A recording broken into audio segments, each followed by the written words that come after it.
सनिश्चयेन योक्तव्यो योगो निर्विण्ण चेतसा संकल्प प्रभवान कामांस त्यक्त्वा सर्वान् अशेषतः मनसैव इंद्रियग्रामं विनियम्य समन्ततः। ठीक है। करुणामयी माता जी, आप अनुवाद पढ़ेंगे?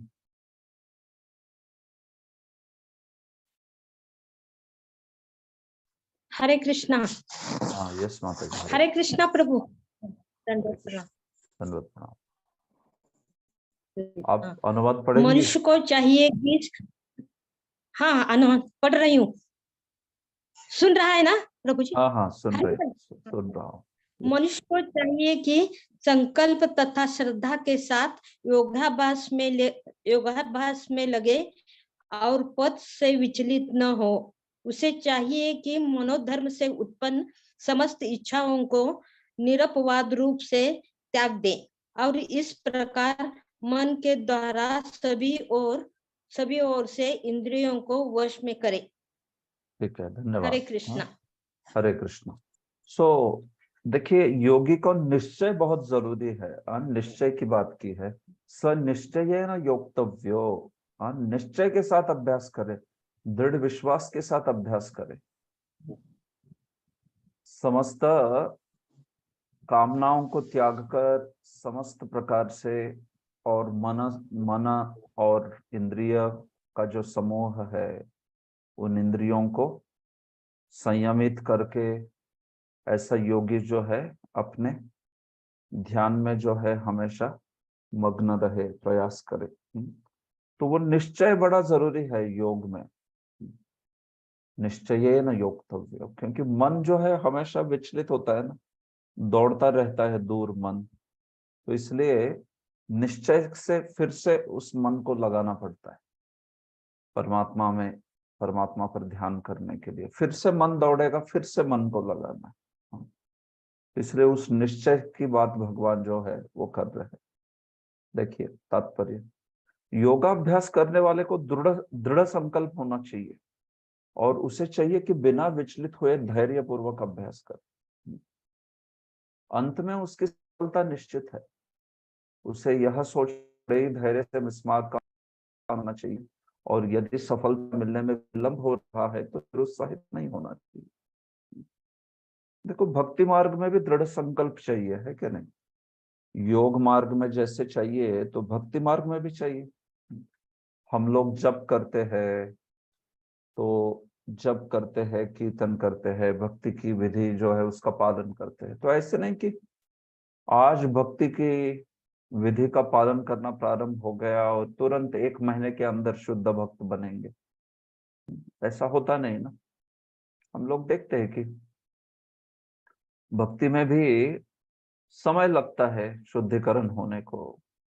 हम लोग कैसे भक्ति तो कर रहे हैं लेकिन अपराध भी करते रहते हैं साथ ही साथ। या पूरे श्रद्धा से, पूरे विश्वास से नहीं करते। थोड़ा सा भौतिक जगत के प्रति भी आकर्षण है और उसमें भी लगता है कि बहुत सुख है उधर, और थोड़ा सा भक्ति में भी आकर्षण है, लगता है कि भक्ति बहुत अच्छी है। तो ऐसे मन में दोनों भी पहलू रहते हैं। इसकी वजह से साधक जो है वो प्रगति बहुत जल्दी नहीं कर पाते कई बार। समय लगता है। अनर्थ निवृत्ति बड़ी लंबी अवस्था है भक्ति में। श्रद्धा से फिर साधु संग, भजन क्रिया। व्यक्ति फटाफट स्वीकार कर लेता है लेकिन फिर भजन क्रिया जो है वो बड़ी लंबी चलती रहती है। अनिष्ठित भजन क्रिया बोलते हैं उसको। तो उसमें फिर धीरे धीरे धीरे धीरे अनर्थ जो है उसकी निवृत्ति होने लगती। तो इसलिए हमें भी दृढ़ संकल्प होना चाहिए भक्ति में। कभी भक्ति में देखो आपको बहुत सुख का अनुभव करेंगे, कभी भक्ति संघर्ष भी होगी। संघर्ष हो जाएगा भक्ति के कारण। क्योंकि भक्ति में तो आप समय दे रहे हो भगवान के लिए, 16 माला कर रहे हो। कई बार गृहस्थों के जीवन में तो और भी कठिनाई रहती है। परिवार के लिए समय दो, कारोबार के लिए समय दो, नौकरी के लिए समय दो, परिवार की भी जिम्मेदारी, फिर मंदिर में भी कुछ जिम्मेदारी लो, वहां पे भी सेवा करो, 16 माला करो। बहुत है कि नहीं? तो कभी कभी उत्साह जो है हमारा हो सकता है कि कम होता जाए। तो दृढ़ संकल्प होना चाहिए, ऐसे नहीं सोचना चाहिए कि अरे भक्ति, मुझे तो लगा था थोड़ा बहुत भक्ति करके तुरंत मैं तो शुद्ध हो जाऊंगा, सब कुछ हाँ शुद्ध भक्ति को प्राप्त कर लूंगा, लेकिन वो भी ऐसा नहीं होता, आसान नहीं है इतना, उसमें भी संघर्ष करना पड़ता है भक्ति में भी।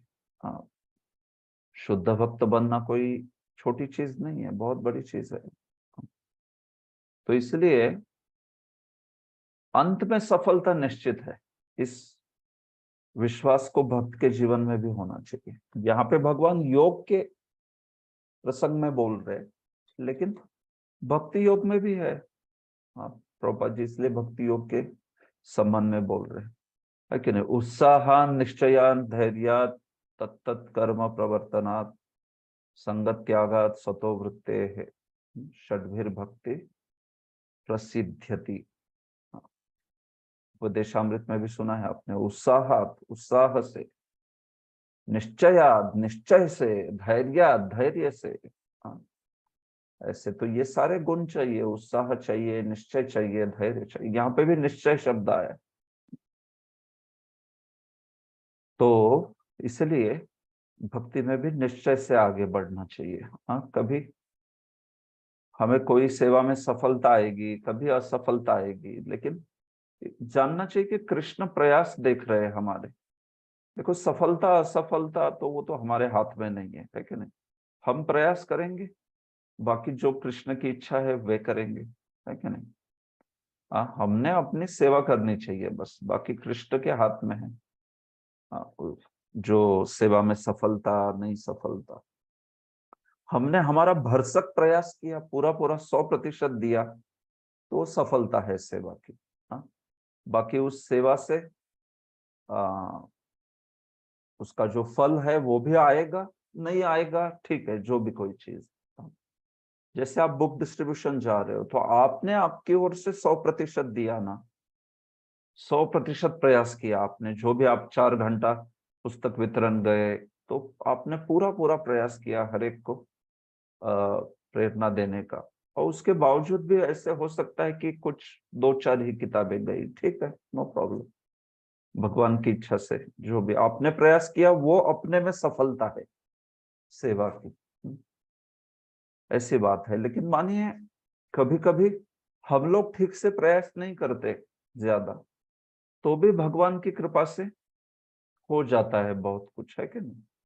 तो जानना चाहिए कि एक्चुअली भगवान की कृपा ही है, सीधा सीधा, मैंने तो प्रयास भी ठीक से नहीं किया था। तो प्रयास, हमारी उचित चेतना से प्रयास, ये अपने में सफलता है भक्ति की। दुनिया की नजरों में ऐसे नहीं होता, है कि नहीं? आप कितना भी परिश्रम करो, लेकिन अगर आप परीक्षा में अनुत्तीर्ण हुए तो कोई सोचेगा, आपको बोलेगा कि अरे तुमने तो बहुत प्रयास किया है, तो ठीक है, हाँ चलो तुम अनुत्तीर्ण हो गए तो भी मैं तुमको डिग्री दे देता हूँ, नो प्रॉब्लम। ऐसे सोचेगा कोई? बोलेगा ऐसा कोई यूनिवर्सिटी? कभी नहीं बोलेगा, है कि नहीं? वो तो परीक्षा को क्लियर करना ही करना है, भले ही तुम बहुत जानते हो, अच्छे से पढ़ाई कितनी भी की है, लेकिन तुमको परीक्षा उसमें उत्तीर्ण होना ही है। फल जो है वो फल आना ही चाहिए। हाँ, लेकिन भगवान ऐसे नहीं है, भगवान देखते हैं कि कैसा प्रयास किया, क्या निश्चय से, उचित चेतना से, मेरी प्रीति के लिए, मेरी प्रसन्नता के लिए प्रयास किया, तो ठीक है। देखिए, हमारे प्रयासों को, निश्चय को भगवान देखते हैं और उसके अनुसार फिर भगवान कृपा करते हैं। देखिए, जहां तक संकल्प की बात है, मनुष्य को चाहिए कि उस गौरैया, हाँ मतलब चिड़िया कह सकते हो, पंछी छोटा सा, तो उस गौरैया का आदर्श ग्रहण करे जिसके सारे अंडे समुद्र की लहरों में मग्न हो गए थे। हाँ, तो ये कथा जो है श्री विश्वनाथ चक्रवर्ती ने भी अपनी टीका में बताई है। एक बार एक छोटा पंछी, हाँ चिड़िया या गौरैया, तो उस चिड़िया ने समुद्र के तट पर कुछ अंडे दिए, लेकिन समुद्र तो इतना विशाल होता है, तो लहरों ने अंडों को ले लिया, पानी में समेट ले लिया।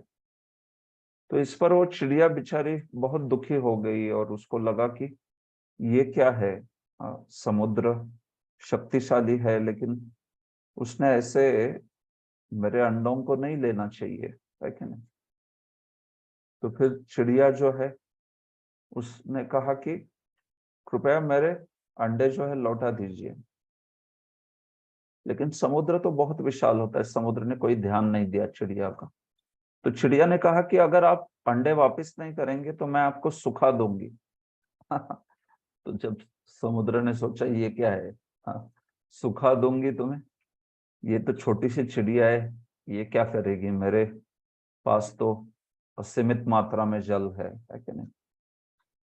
तो वो चिड़िया भी बड़ी निश्चय वाली थी। वो चिड़िया ने चोंच से एक बूंद पानी जो है सागर का उठाया और दूर जाके फेंक के आया। फिर दूसरा बूंद उठाया, दूसरी जगह जाके फेंक के आई। तीसरा बूंद उठाया चोंच में और तीसरी जगह फेंक के आई। तो सागर भी हंस रहा था, अरे क्या है चिड़िया करके, मुझे सुखाने चली है। हाँ? और बाकी लोग भी उपहास करने लगे।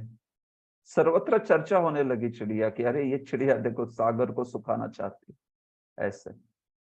तो इतनी चर्चा हो गई चिड़िया की कि न्यूज जो है, पूरी व्हाट्सएप पर न्यूज पता चली गरुड़ जी को, गरुड़ महाराज को। पक्षीराज गरुड़ जो है, भगवान के वाहन गरुड़।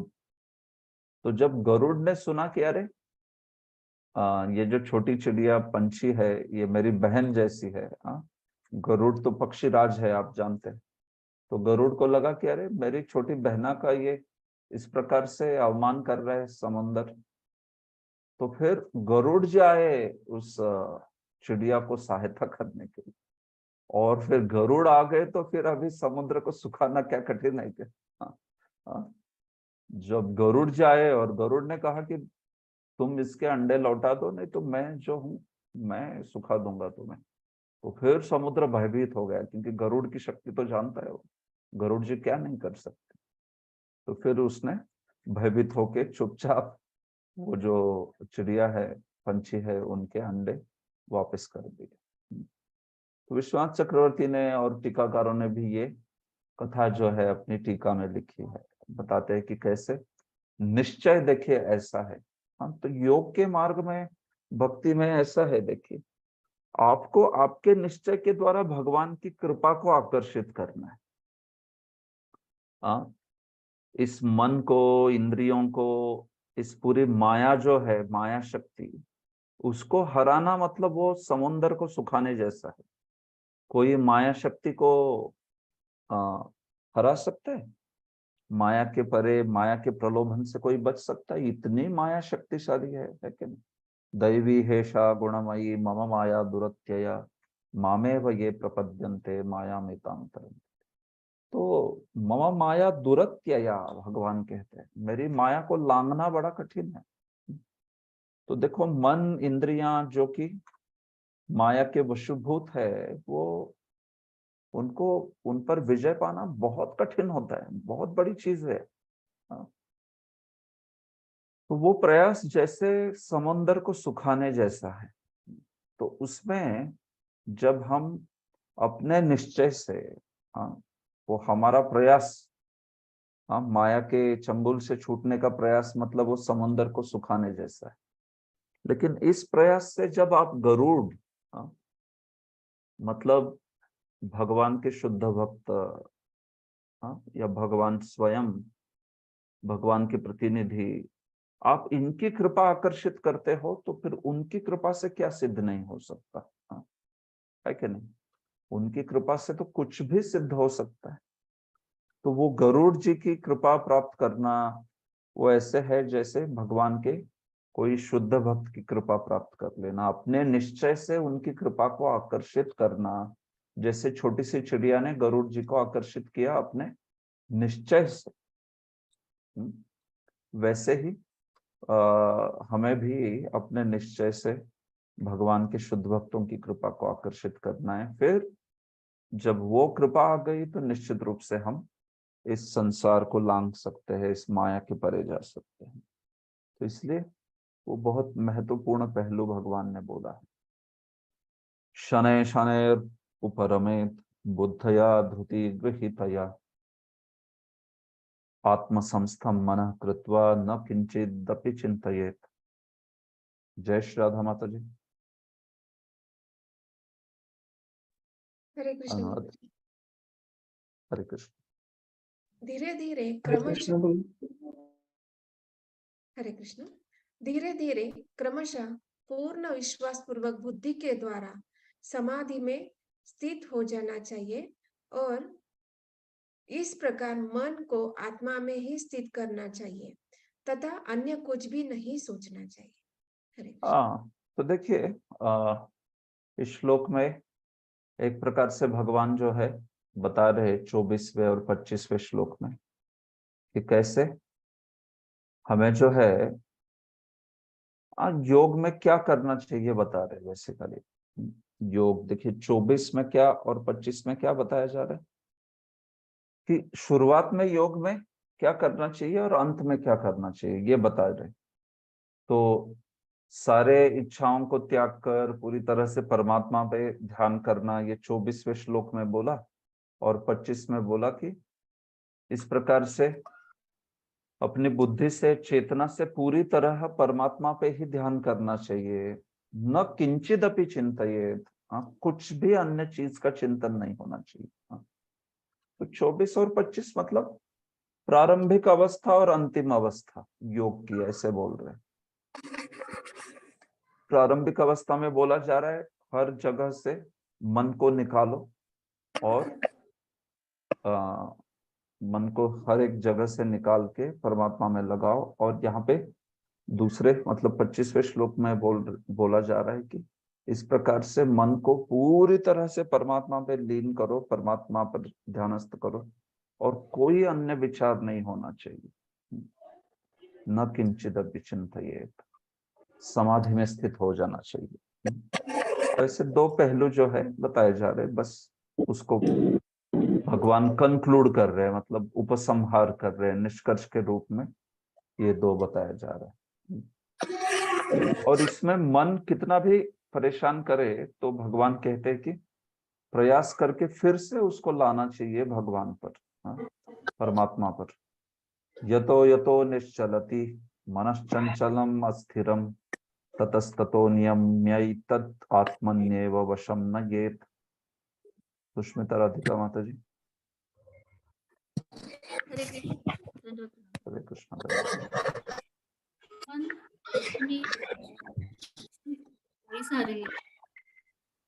मन अपनी चंचलता तथा अस्थिरता के कारण जहाँ कहीं भी विचरण करता है, मनुष्य को से वहां से खींचे और अपने वश में लाए। ठीक है, स्वयं को म्यूट पे कीजिए। कोई भी जो म्यूट पर नहीं है कृपया स्वयं को म्यूट पे रखिए, कुछ डिस्टरबेंस हो रहा है पीछे से। भगवान पाटिल प्रभु, जयश्री पाटिल माता जी, आप हरे कृष्ण। म्यूट पे रखिए स्वयं को आप सब। ठीक है, ओके। यतो यतो निश्चलति मनश्चंचलम अस्थिरम, जहां जहां से भी मन अपनी चंचलता के कारण, अस्थिरता के कारण जहां कहीं भी चलता हो, मन जहां जहां जाता हो, उसको तो परमात्मा पे ध्यान करने के लिए प्रयास कर रहे हैं, लेकिन मन दौड़ता रहता है इधर उधर। तो ऐसे मन को ततस्ततो नियम्य एतद आत्मन्येव वशम नयेत। तो जहां मन होता है वहां से वापस लेकर उसको और फिर आत्मन्येव अपने में ही, मतलब परमात्मा जो है उन पर ध्यान करने में फिर से लगाना चाहिए। हाँ, देखो जप में भी ऐसा ही होता है कि नहीं, मन दौड़ता है इधर उधर, फिर से वापस लाओ, फिर से वो दौड़ता है, फिर से वापस लाओ, फिर से वो दौड़ता है, फिर से वापस लाओ, ऐसा ही होता है। हाँ, यही अभ्यास है। मन दौड़ रहा है ना इधर उधर, फिर से उसको वापस लाना पड़ता है ऐसे। हाँ, भगवान स्वयं कह रहे चंचल है मन, अस्थिर है, इसके कारण जहां जहां जाता है वो निश्चलती ततस्ततो नियम्य, वहां से फिर से वापस लेके आओ उसको और फिर से आत्मनि एव वशम, फिर से लगाओ आप ध्यान करने के लिए। ऐसे तो योग हो या भक्ति योग हो, ये पहलू ऐसा ही है। मन का स्वभाव ही है, वो छोटे बच्चे की तरह है, एक जगह पे बैठेगा नहीं, है क्या नहीं? बच्चा हम लोग देखते दौड़ता रहता है इधर उधर, तो माता है या पिता है फिर उनको पकड़ते हैं, फिर से लेके आते हैं, फिर दौड़ता है कहीं और फिर से पकड़ते हैं लेके आते हैं, ऐसे। तो वैसे मन जो है इसी प्रकार से, इसलिए उसकी चंचलता अस्थिरता से हताश नहीं होना चाहिए, बार बार प्रयास करना चाहिए, और उस प्रयास के कारण फिर भगवान की कृपा हो जाती है हम, और फिर हम लोग भगवान की भक्तों की कृपा से फिर धीरे धीरे जो है मन के ऊपर विजय पाने में समर्थ होने लगते हैं। देखिए, मन स्वभाव से चंचल और अस्थिर है, किंतु स्वरूप सिद्ध योगी को मन को वश में लाना होता है। जो मन को वश में रखता है वह गोस्वामी कहलाता है, और जो मन के वशीभूत होता है वो गोदास कहलाता है। हाँ, ये शब्द सुने आपने, गोस्वामी और गोदास। तो देखो, गोस्वामी, गो शब्द का अर्थ होता है इंद्रियां। हाँ, ये जो गो शब्द है ना, गो ही यहाँ पर उसका अर्थ इंद्रियां है यहाँ पर। तो गोदास मतलब इंद्रियों का दास, गवाम दास। गोस्वामी मतलब इंद्रियों का स्वामी, है कि नहीं? गोस्वामी या महान प्रगत भक्त को गोस्वामी या स्वामी कहा जाता है, क्योंकि इंद्रियों को वश में कर लिया है उन्होंने, ऐसे। तो ये बात है, ऐसे नहीं इंद्रिया जो है या मन जो है वो पूरी तरह से इंद्रियों के पीछे दौड़ रहा है, इंद्रिय विषयों के पीछे दौड़ रहा है, बिल्कुल नहीं। तो इसलिए भगवान को ऋषिकेश कहा है, जिनकी सेवा में लगने की वजह से ऋषिक, ऋषिक कहते हैं इंद्रियों को, ऋषिक इंद्रिय, और ऋषि का नाम ईशः सह ऋषिकेश। जो इंद्रियों का स्वामी है वो ऋषिकेश। तो देखो, ये भगवान का नाम है। तो हमारी इंद्रियां जो है, अगर हम ऋषिकेश की सेवा करेंगे तो फिर हमारी इंद्रियां जो है वो हमारे वश में आएगी, मन या इंद्रियां वश में आएगी, नहीं तो फिर नहीं हो सकता, गोदास बनेगा वह हर कोई। हाँ, तो गोदास नहीं, ऋषिकेश की सेवा करनी चाहिए, इसलिए उसी को भक्ति भी कहते हैं ना। सर्वोपाधि विनिर्मुक्तम तत्परत्वेन निर्मलम ऋषिकेन ऋषिकेश सेवनम भक्तिरुच्यते। भक्ति की परिभाषा नारद मुनि ने कैसे की है? ऋषिकेन ऋषिकेश सेवनम, इंद्रियों के द्वारा इंद्रियों के स्वामी मतलब ऋषिकेश की सेवा करना, इसी को भक्ति कहा गया है। ये बात है। तो इसलिए जब वो करेंगे तभी फिर इंद्रियों को या मन को वश में किया जा सकता है। प्रशांत मनसम ह्येनम योगिनम सुखम उत्तमम उपैति शांत रजसम ब्रह्मभूतम अकल्मषम। देवकन्या माता जी अनुवाद पढ़ेंगे? हरे कृष्ण प्रभु जी, दंडवत प्रणाम। जिस योगी का मन मुझ में स्थिर रहता है वह निश्चय ही दिव्य सुख की सर्वोच्च सिद्धि प्राप्त करता है। वह रजोगुण से परे हो जाता है, वह परमात्मा के साथ अपनी गुणात्मक एकता को समझता है और इस प्रकार अपने समस्त विगत कर्मों के फल से निवृत्त हो जाता है। हरे कृष्णा। धन्यवाद। तो फिर ऐसे योगी जो है उसको दिव्य सुख की प्राप्ति होती है। देखिए, प्रशांत मनसम ही येनम योगिनम सुखम उत्तमम, ऐसा योगी जो है उत्तम सुख प्राप्त करता है, समस्त रजस तमस के परे चला जाता है और उस ब्रह्मभूत अवस्था को प्राप्त कर लेता है। जिस ब्रह्मभूत अवस्था में वो स्वयं को आत्मा, शरीर नहीं बल्कि आत्मा करके समझता है, परमात्मा को समझता है, सब कुछ जो ब्रह्मभूत अवस्था है जिसमें अपना उसको आत्म साक्षात्कार जो है वो हो जाता है। तो वो फल जो है यहाँ पे बोला गया है, युञ्जन्नेवं तदात्मान युञ्जन्नेवं सदात्मानं योगी विगत कल्मषः सुखेन ब्रह्म संस्पर्शम अत्यंतम सुखम अश्नुते। वामन प्रपन्न प्रभु अनुमत पढ़ेंगे आप। हरे कृष्ण।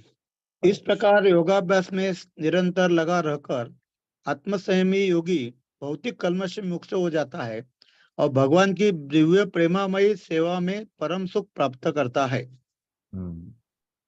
तो ये ऐसा योगी जो है समस्त कलमश से मुक्त होके, ऐसा योगी जो है सुखे न ब्रह्म संस्पर्शम, वो जो है ब्रह्म संस्पर्श कर लेता है और अत्यंतिक सुख की प्राप्ति कर लेता है। देखो मैंने जैसे कहा था कि योगी, आपको याद होगा ना, योगी दो प्रकार के होते हैं। योगी लोग दो गंतव्य प्राप्त करने की अभिलाषा करते हैं। आपको पता है क्या दो गंतव्य प्राप्त करने की अभिलाषा करते हैं? अलग अलग कैटेगरी है योगी में भी। यस प्रभु बोलूं मैं? हाँ, एक बोलिए। तो ब्रह्म सुख का प्राप्त करना चाहता है, दूसरा परमात्मा को प्राप्त करना चाहता है। हाँ, बहुत अच्छे। हाँ, तो एक जो है ब्रह्म की प्राप्ति करना चाहता है योगी में। देखो दोनों अष्टांग योग ही कर रहे, लेकिन उसमें दो गंतव्य या दो फल जो है उसकी आकांक्षा रहती है।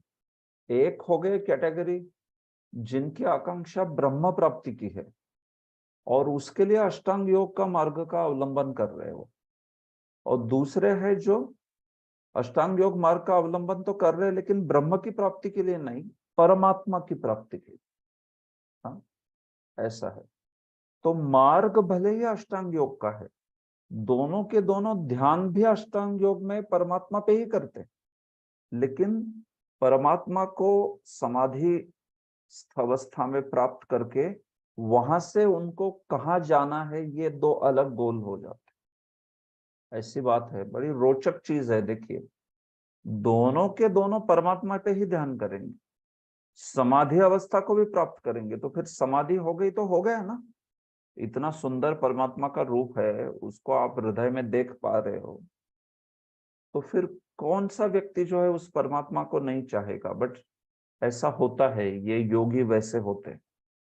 तो ये जो दूसरे योगी है उनकी इतनी ब्रह्म के प्रति आसक्ति है कि वो परमात्मा को तो समझते हैं, जानते हैं, परमात्मा को समाधि अवस्था में देख भी लिया उन्होंने, लेकिन तो भी उनको अंत में ब्रह्म में ही लीन होना है। ऐसे तो इसलिए ऐसे शब्द यहाँ पर आते रहते हैं, सुखे न ब्रह्म संस्पर्शम वगैरह वगैरह, क्योंकि ब्रह्म की भी अभिलाषा रखते हैं ये लोग जो है ऐसे। लेकिन दोनों भी अवस्था में वो आत्यंतिक सुख माना गया है। ब्रह्मानंद का भी सुख है अपना, है कि नहीं, जहाँ पे कोई भौतिक दुख का अनुभव नहीं होता, व्यक्ति स्वयं को आत्मा करके समझता है और उस आत्मा के आनंद में रहता है, उसको ब्रह्मानंद कहते। लेकिन उससे भी बड़ा परमात्मा के रूप पर ध्यान करके, परमात्मा जो परमात्मा है उन पे ध्यानस्थ अवस्था में उनके सौंदर्य का आस्वादन करना, ये उससे भी बड़ा आनंद है। और सबसे बढ़िया है भक्ति का आनंद, जिसमें तो भगवान की सेवा का आनंद है। तो इस प्रकार से ब्रह्म, परमात्मा, भगवान, हालांकि तीनों भी आनंद प्रदान करते हैं, लेकिन उस आनंद में तारतम्य भी है। एक से दूसरा श्रेष्ठ है काफी, इस प्रकार से। तो ये योगी लोग जो है इस प्रकार से ब्रह्म संस्पर्श जो है उससे परम सुख का अनुभव प्राप्त करते हैं। सर्वभूतस्थम आत्मानं सर्वभूतानि चात्मनि ईक्षते योग युक्तात्मा सर्वत्र समदर्शनः।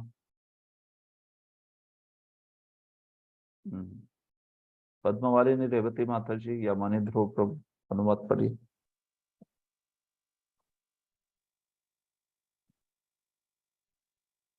यस प्रभु। ठीक है, सुजाता माता जी।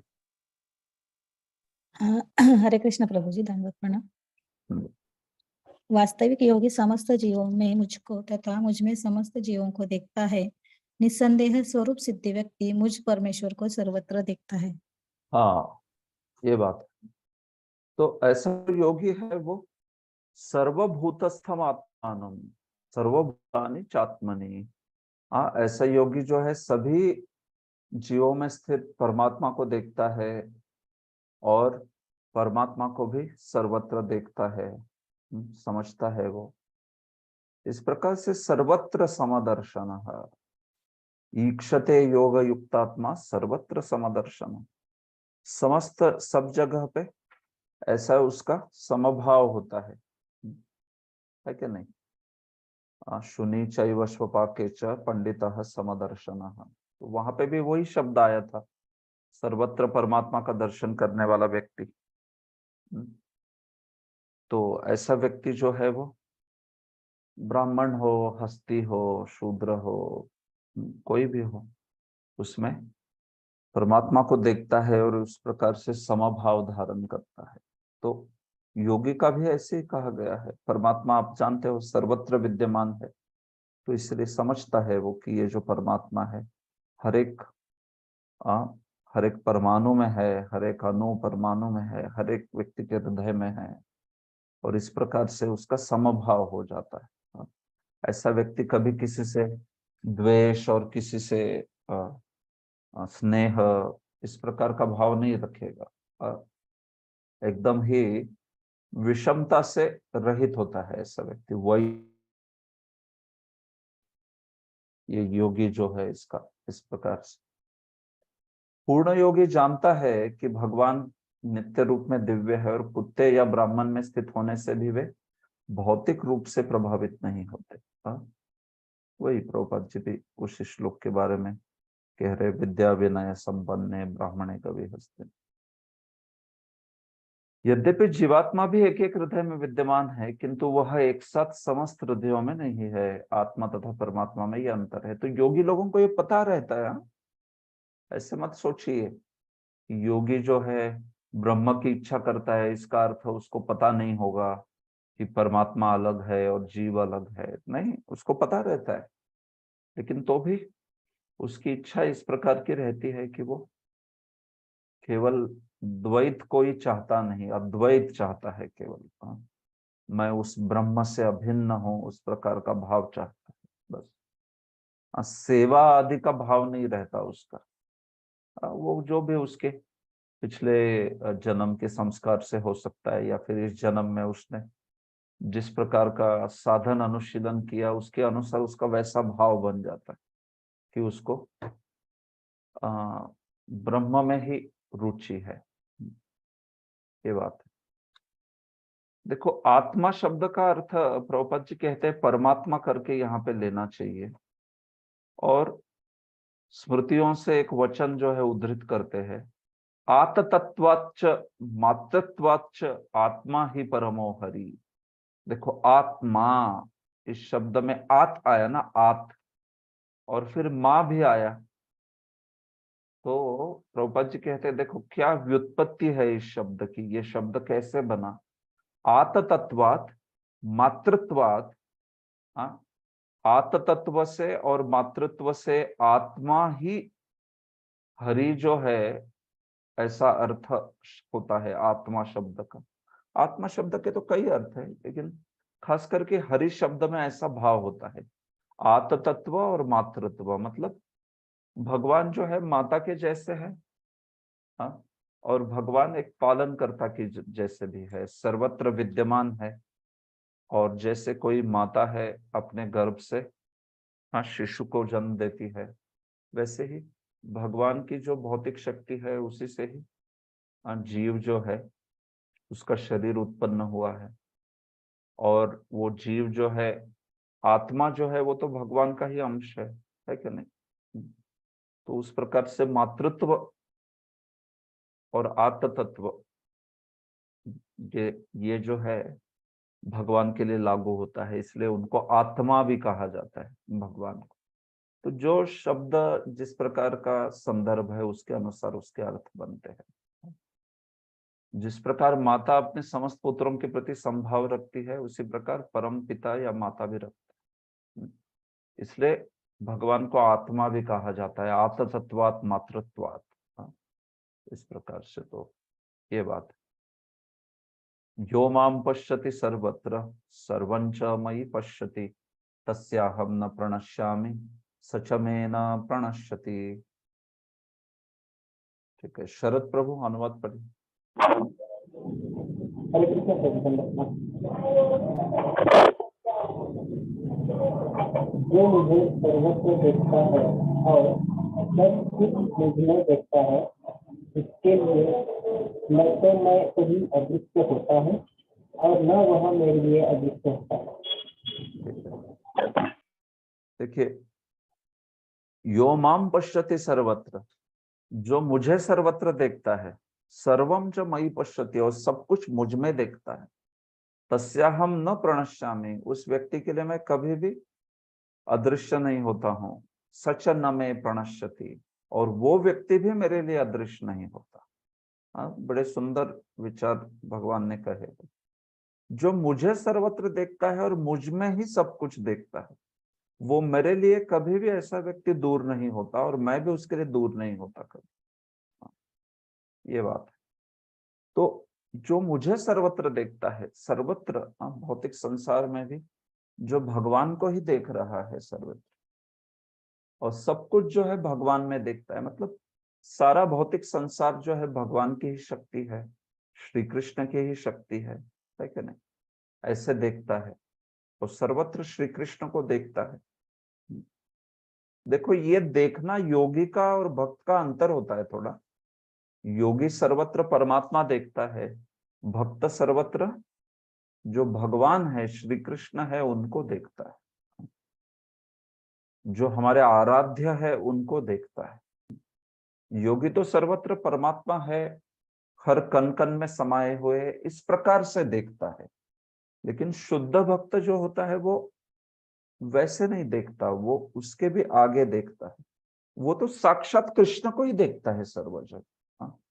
जैसे आप जानते हो, गोपियां हैं या श्रीमती राधा रानी है या चैतन्य महाप्रभु, जो कि भक्त का एक भूमिका भक्त की निभा रहे हैं, तो वो कैसे सर्वत्र श्री कृष्ण का ही स्फूर्ति होता था, उनको सर्वत्र श्री कृष्ण देखते थे।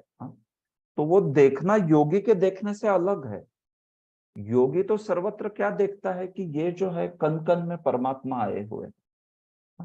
लेकिन जो गोपियों का या भगवान के शुद्ध भक्तों का स्फूर्ति होता है, उसमें तो उनको डायरेक्ट कृष्ण ही दिखते हैं सर्वत्र सब जगह। तो वो एक विशेष पहलू है। मैं आपको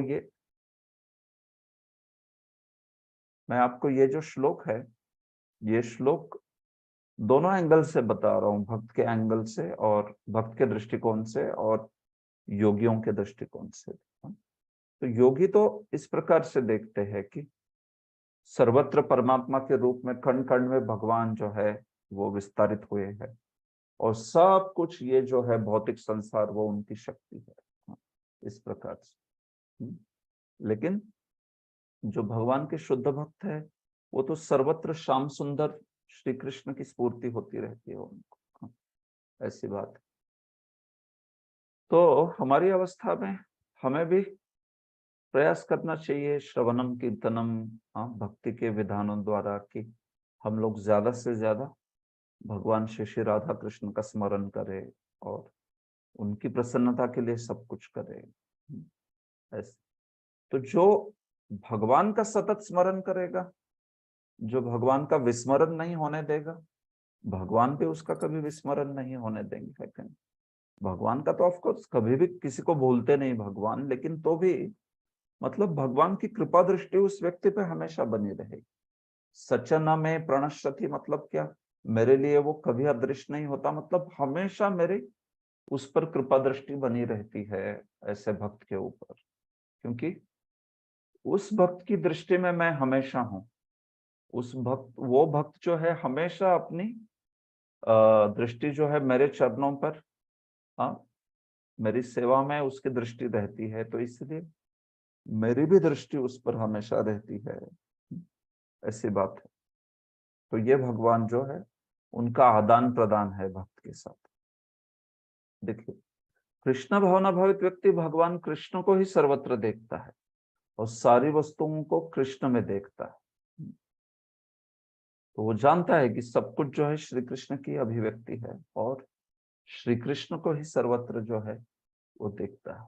ऐसा भक्त जो है प्रेमांजनत छुरित भक्ति विलोचनेन संतः सदैव रतयेषु विलोकयन्ति यम श्याम सुंदरम अचिंत्य गुण स्वरूपम गोविंदमादि पुरुषम तमहम भजामि। देखो, प्रेमी भक्तों की बात हो रही है। हाँ, प्रेम के चक्षुओं द्वारा, प्रेम के अंजन से, प्रेम का अंजन, प्रेम रूपी अंजन जो लगाए है, ऐसे नेत्रों से शुद्ध भक्त जो है वो हमेशा श्याम सुंदर को देखते हैं। ऐसी बात कही गई।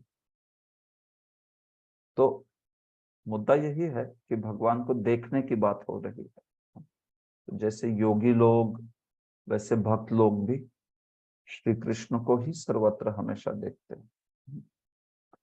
सर्वभूत स्थितम यो माम भजत्येकत्वमास्थितः सर्वथा वर्तमानोपि सयोगी मयि वर्तते। वैभवी माता जी, आप अनुवाद पढ़ेंगे। हरे कृष्ण प्रभु जी, दंडवत प्रणाम। धन्यवाद प्रणाम।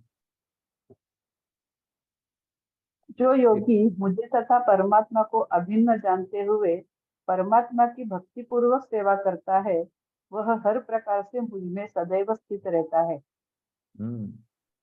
तो इस प्रकार से भगवान कहते हैं कि जो समझता है कि मैं सर्वत्र सिद्ध हूँ, परमात्मा के रूप में मैं ही सब जगह पे विद्यमान हूँ, तो ऐसा जो योगी है वो हमेशा मुझ में ही स्थित रहता है।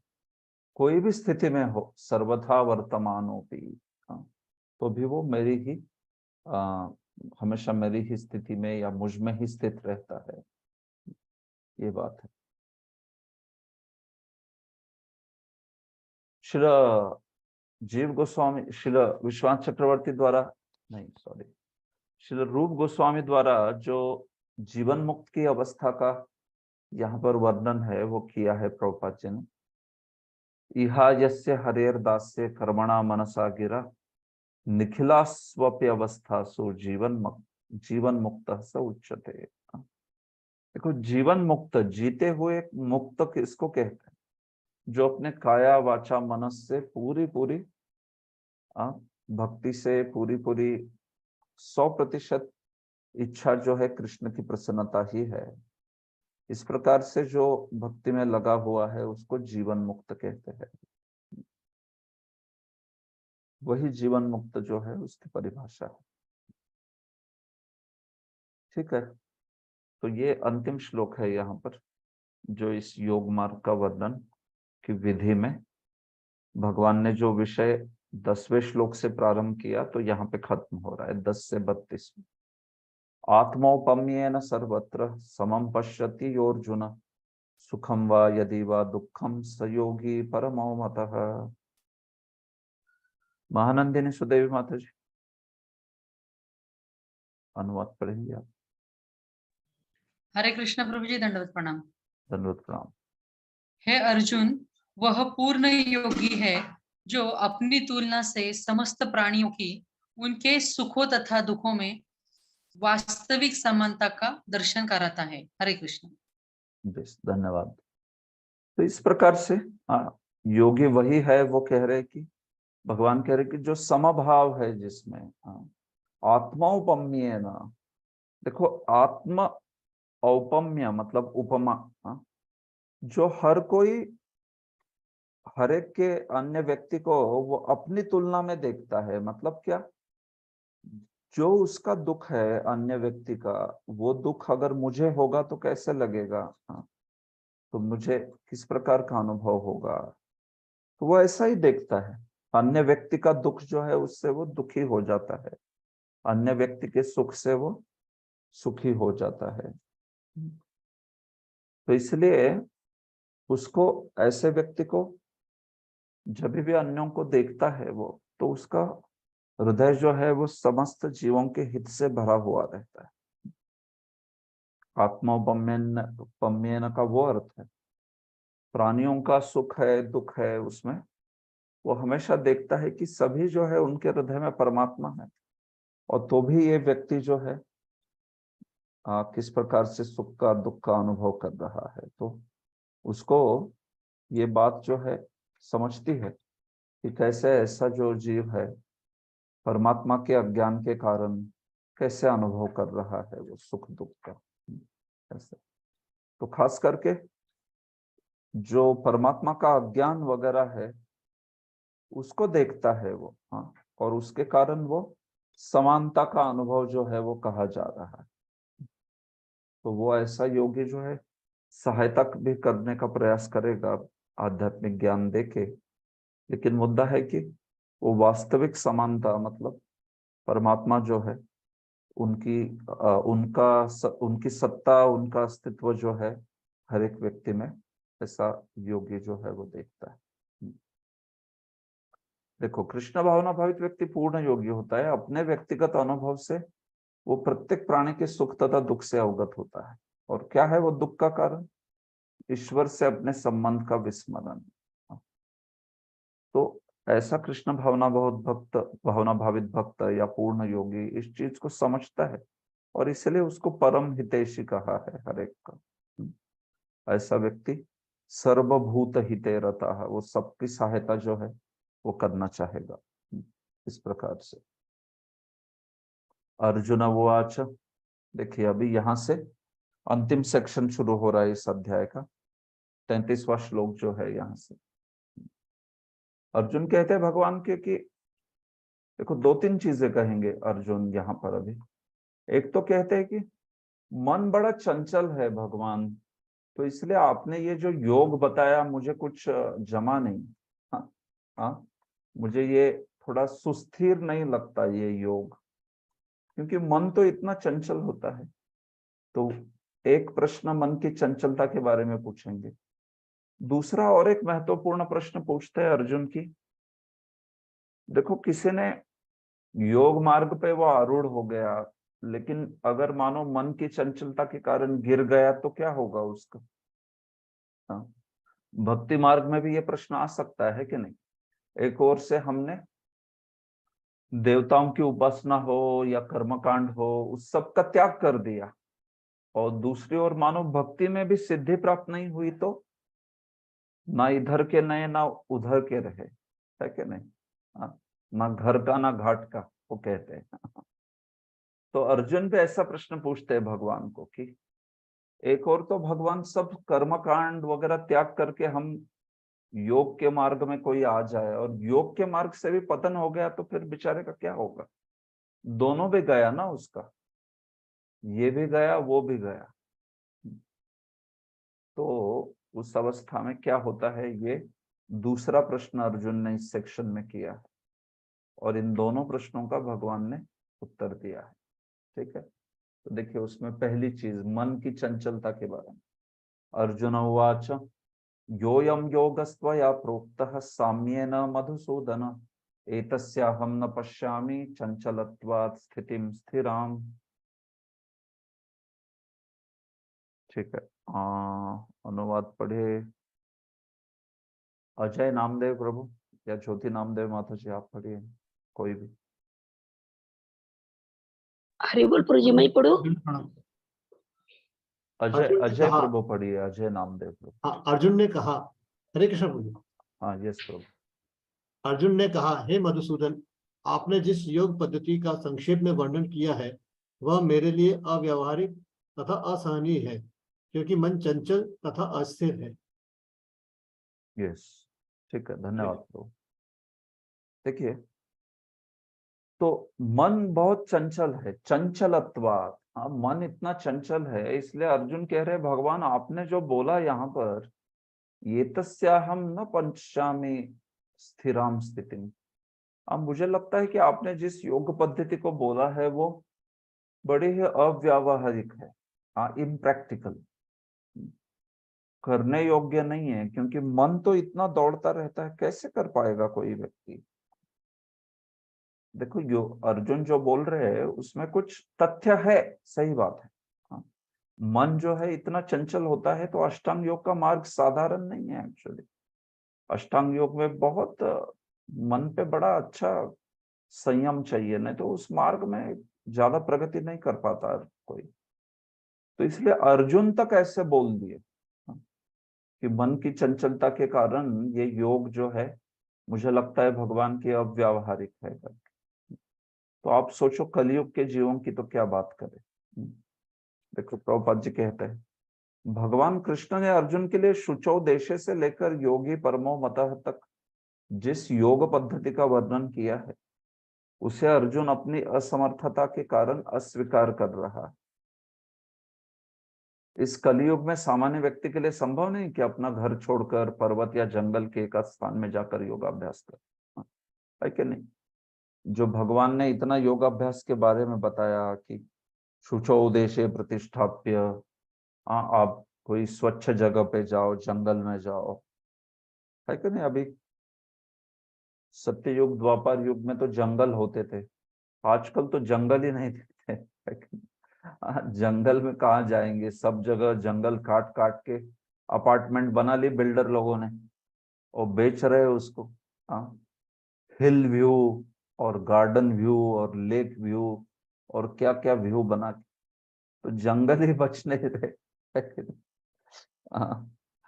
और ऐसा कोई जंगल बचा है उसमें जाओ तो फिर कभी जंगल में भी कोई गुंडे होते हैं, जंगल में भी लुटेरे, तस्कर, चंदन तस्कर आदि सब लोग होते। तो पता नहीं जंगल में जाओगे आप, गोली मार देगा कोई, खत्म। तो आजकल की घड़ी में मतलब ये जो पूरा योग मार्ग है बड़ा कठिन है कि नहीं। योग मार्ग में इंद्रिय संयम होना चाहिए। वो योगा करने के लिए लोग आएंगे तो उसको देख के उसकी इंद्रियां और विचलित हो जाएगी। हाँ, जिस प्रकार का वातावरण, वेशभूषा, केशभूषा आदि होता है, तो वो तो योगी जो है उसका मन संयमित होने के बजाय मन विचलित हो जाएगा और भी। हाँ, तो ये आजकल के योगाभ्यास की शोकांतिका है, बराबर है। तो इसलिए प्रभुपाद जी बोल रहे हैं, लोग सरल व्यावहारिक साधनों से भी आत्म साक्षात्कार के लिए उत्सुक या गंभीर नहीं है। तो फिर इस कठिन योग पद्धति के विषय में कहा ही क्या जा सकता है। जीवन शैली नहीं है वैसी, आसन विधि, स्थान का चयन, भौतिक व्यस्तताएं, कैसे होगा। विरक्ति विरक्ति ये सब चीजें तो सुनने को ही सिर्फ अच्छी लगती है। लोग तो जीवन में ये सब सुनना भी नहीं चाहते, विरक्ति आदि की बातें, है कि नहीं। इंद्रिय संयम, विरक्ति, बिल्कुल अच्छा नहीं लगता लोगों को ये सब सुनना। खाओ पियो मजा करो बस, असीमित मात्रा में इंद्रिय भोग करो, उसके लिए हमें योगा से क्या सहायता मिलेगी, ये बोलो भाई। ऐसा उनका भाव होता है। तो इसलिए ये जो योग भगवान बता रहे हैं, खास करके कलयुग में तो बड़ा असंभव है। अगर अर्जुन स्वयं इस चीज को कह रहे तो आप सोचो बाकी का क्या। अर्जुन तो कोई साधारण व्यक्ति है क्या। अर्जुन तो राजवंशी है, इतने सद्गुणी है, इतने इंद्रिय संयमी है, इतने मन पर नियंत्रण है उनका, कोई साधारण थोड़ी ना है वो।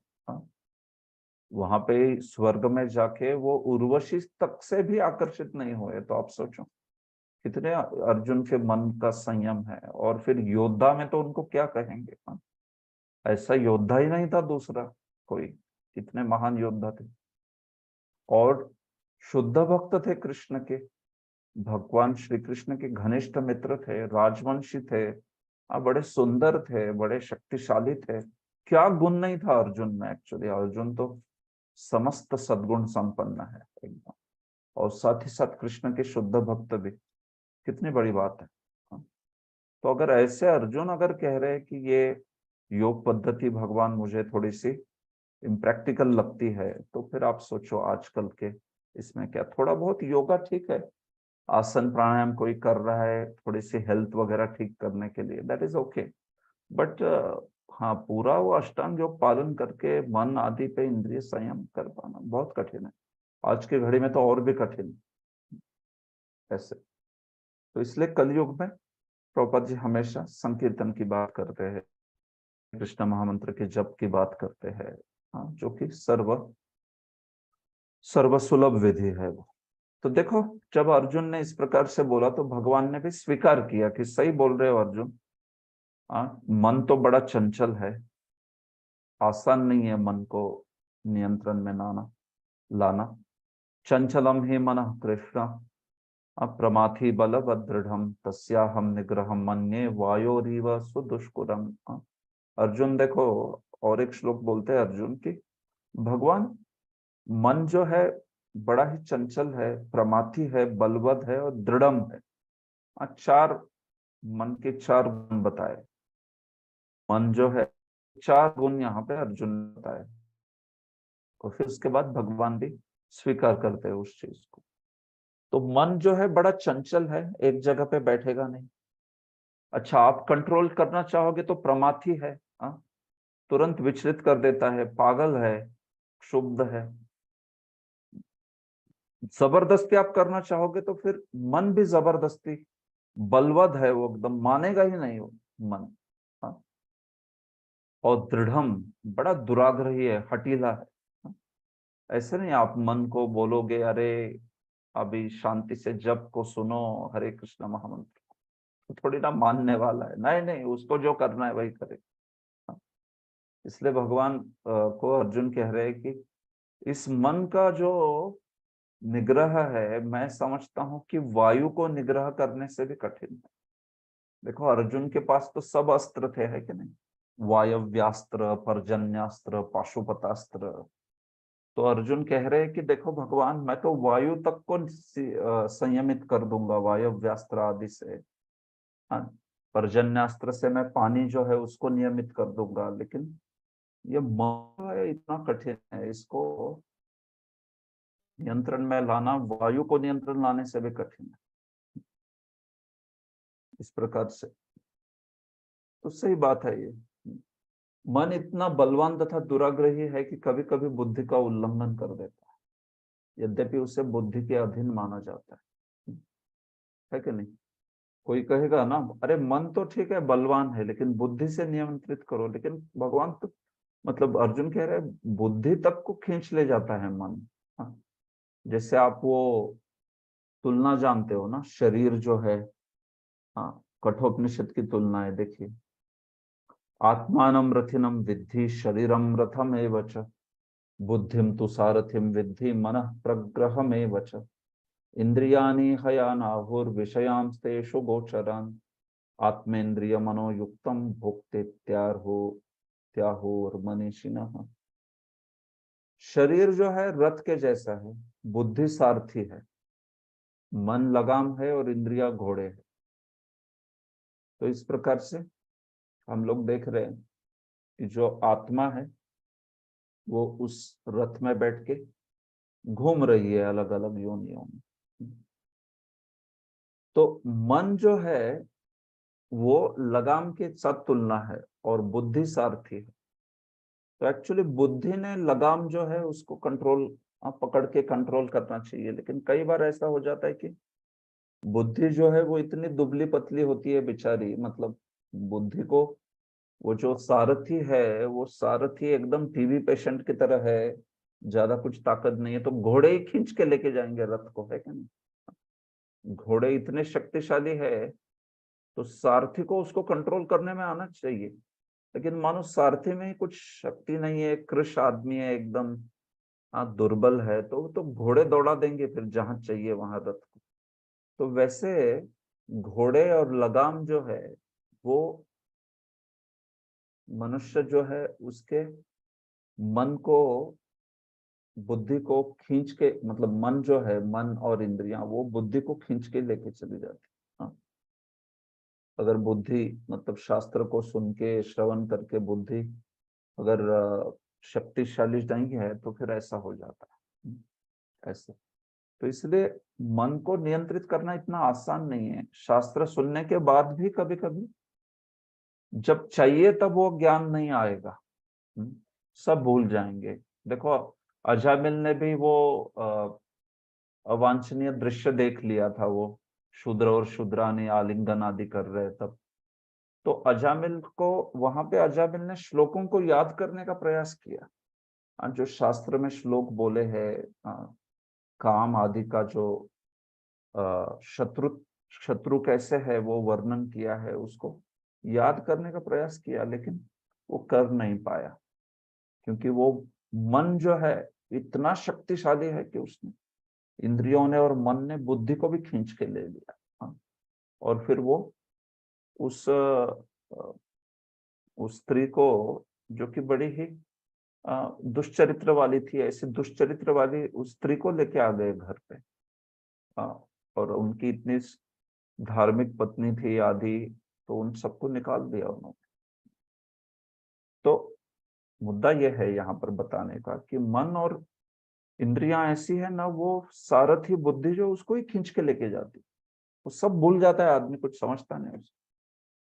क्रोध, काम, लोभ, सब, केवल काम की बात नहीं, क्रोध भी ऐसा ही है। क्रोध में सब बुद्धि जो है भूल जाता है आदमी, बाद में फिर पश्चाताप करेगा, अरे मैंने क्या कर दिया क्रोध में। हाँ, तो इस प्रकार से ये मन का स्वभाव है ऐसा। तो इसलिए अर्जुन जो है कह रहे कि प्रमाथी है मन, तो पागल है कि नहीं।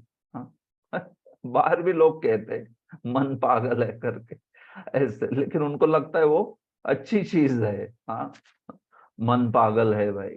हाँ, अरे वो बेकार चीज है, इसलिए मन को पागलपन जो है उसका दूर करो, उसको ठीक करो। हाँ, ऐसी बात है, लेकिन वो समझते नहीं। प्रमाथी, बलवत। हम लोग जब प्रयास करते हैं मन को नियंत्रित करने का, तब समझता है कि कितना कठिन है कि नहीं। हाँ,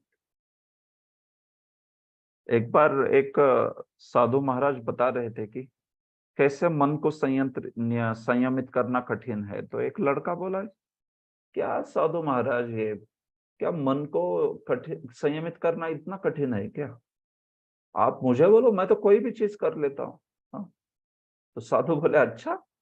हाँ, बोले हम लोग युवा लोग हैं, हम लोगों को बोलो कोई भी चीज हम कर लेंगे। तो साधु ने कहा अच्छा, तो तुम मन को संयमित करके दिखाओ। हाँ, बोला क्या बड़ी बात है, मेरा मन तो पहले से संयम में। तो ठीक है, साधु ने बोला कि अगले 10 दिन जो है तुम लाल बंदर के बारे में मत सोचना। हाँ, लाल बंदर के बारे में क्या मत सोचना, सोचो मत। तो बोला ठीक है ना, इतनी बड़ी बात है, अगले 10 दिन में लाल बंदर का विचार आने भी नहीं दूंगा मन में। हाँ, बिल्कुल नहीं। तो फिर घर पे चला गया, तो बोला लाल बंदर ये क्यों बोला होगा साधु ने, कहा ऐसी क्या चीज है लाल बंदर। हाँ, तो काला बंदर होता है और लाल मुख वाला होता है, तो उसमें लाल बंदर क्यों बोला उसने। हाँ, कुछ तो होगा। तो लाल बंदर का विचार करने लगा, और क्या बताएं, अगले 10 दिन लाल बंदर छोड़ के उसके मन में कोई विचार ही नहीं। लाल बंदर, लाल बंदर, लाल, बार बार वही विचार। साधु ने लाल बंदर क्यों बोला होगा, क्या है ऐसे। हाँ, तो फिर 10 दिन बाद थोड़ा प्रामाणिक था लड़का, जब साधु को मिलना आया तो साधु ने कहा तो फिर कैसा रहा, लाल बंदर का कभी ख्याल आया क्या 10 दिन में? तो बोला महाराज क्या बताएं, मैंने जिंदगी में कभी लाल बंदर के बारे में सोचा नहीं, लेकिन आपने बताने के बाद मैं प्रयास कर रहा हूँ। 10 दिन से लाल बंदर जो है मेरे मन से निकल ही नहीं रहा बाहर।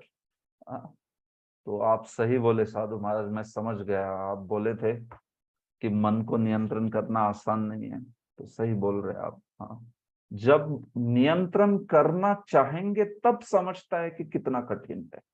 तब तक तो लगता है व्यक्ति को कि अरे मैं तो क्या इंद्रियों का स्वामी हूं, मन का स्वामी हूं। अच्छा, तो प्रयास करने का, जब मन को शासन करने का, मन को नियंत्रित करने का प्रयास करते, तब समझता है अरे बाप रे, ये तो बड़ा कठिन है, इतना आसान नहीं है। जब करने बैठेंगे 16 माला अरे 16 माला क्या, 2 माला है, सारे के सारे 108 मनी जप करते हुए दिखाओ, उस पे फोकस करके पूरा, कोई दूसरा विचार नहीं आना चाहिए। कौन कर सकता है? कोई नहीं कर सकता एक्चुअली। 2 माला में भी पूरा 108 हर एक श्लोक, हर एक महामंत्र पर पूरे एब्जॉर्प्शन से, बिल्कुल इधर उधर विचार नहीं। इतना भी करना कठिन है, आसान नहीं है उसमें। 25, 30, 40 महामंत्र भी सुन ले एक 108 मंत्रों में, तो भी बड़ी बात है एक्चुअली। फैक्ट है ये, इतना आसान नहीं होता। आप देखोगे कुछ ना कुछ मिस हो जाएगा, मन इधर उधर भटक जाएगा। ऐसा है।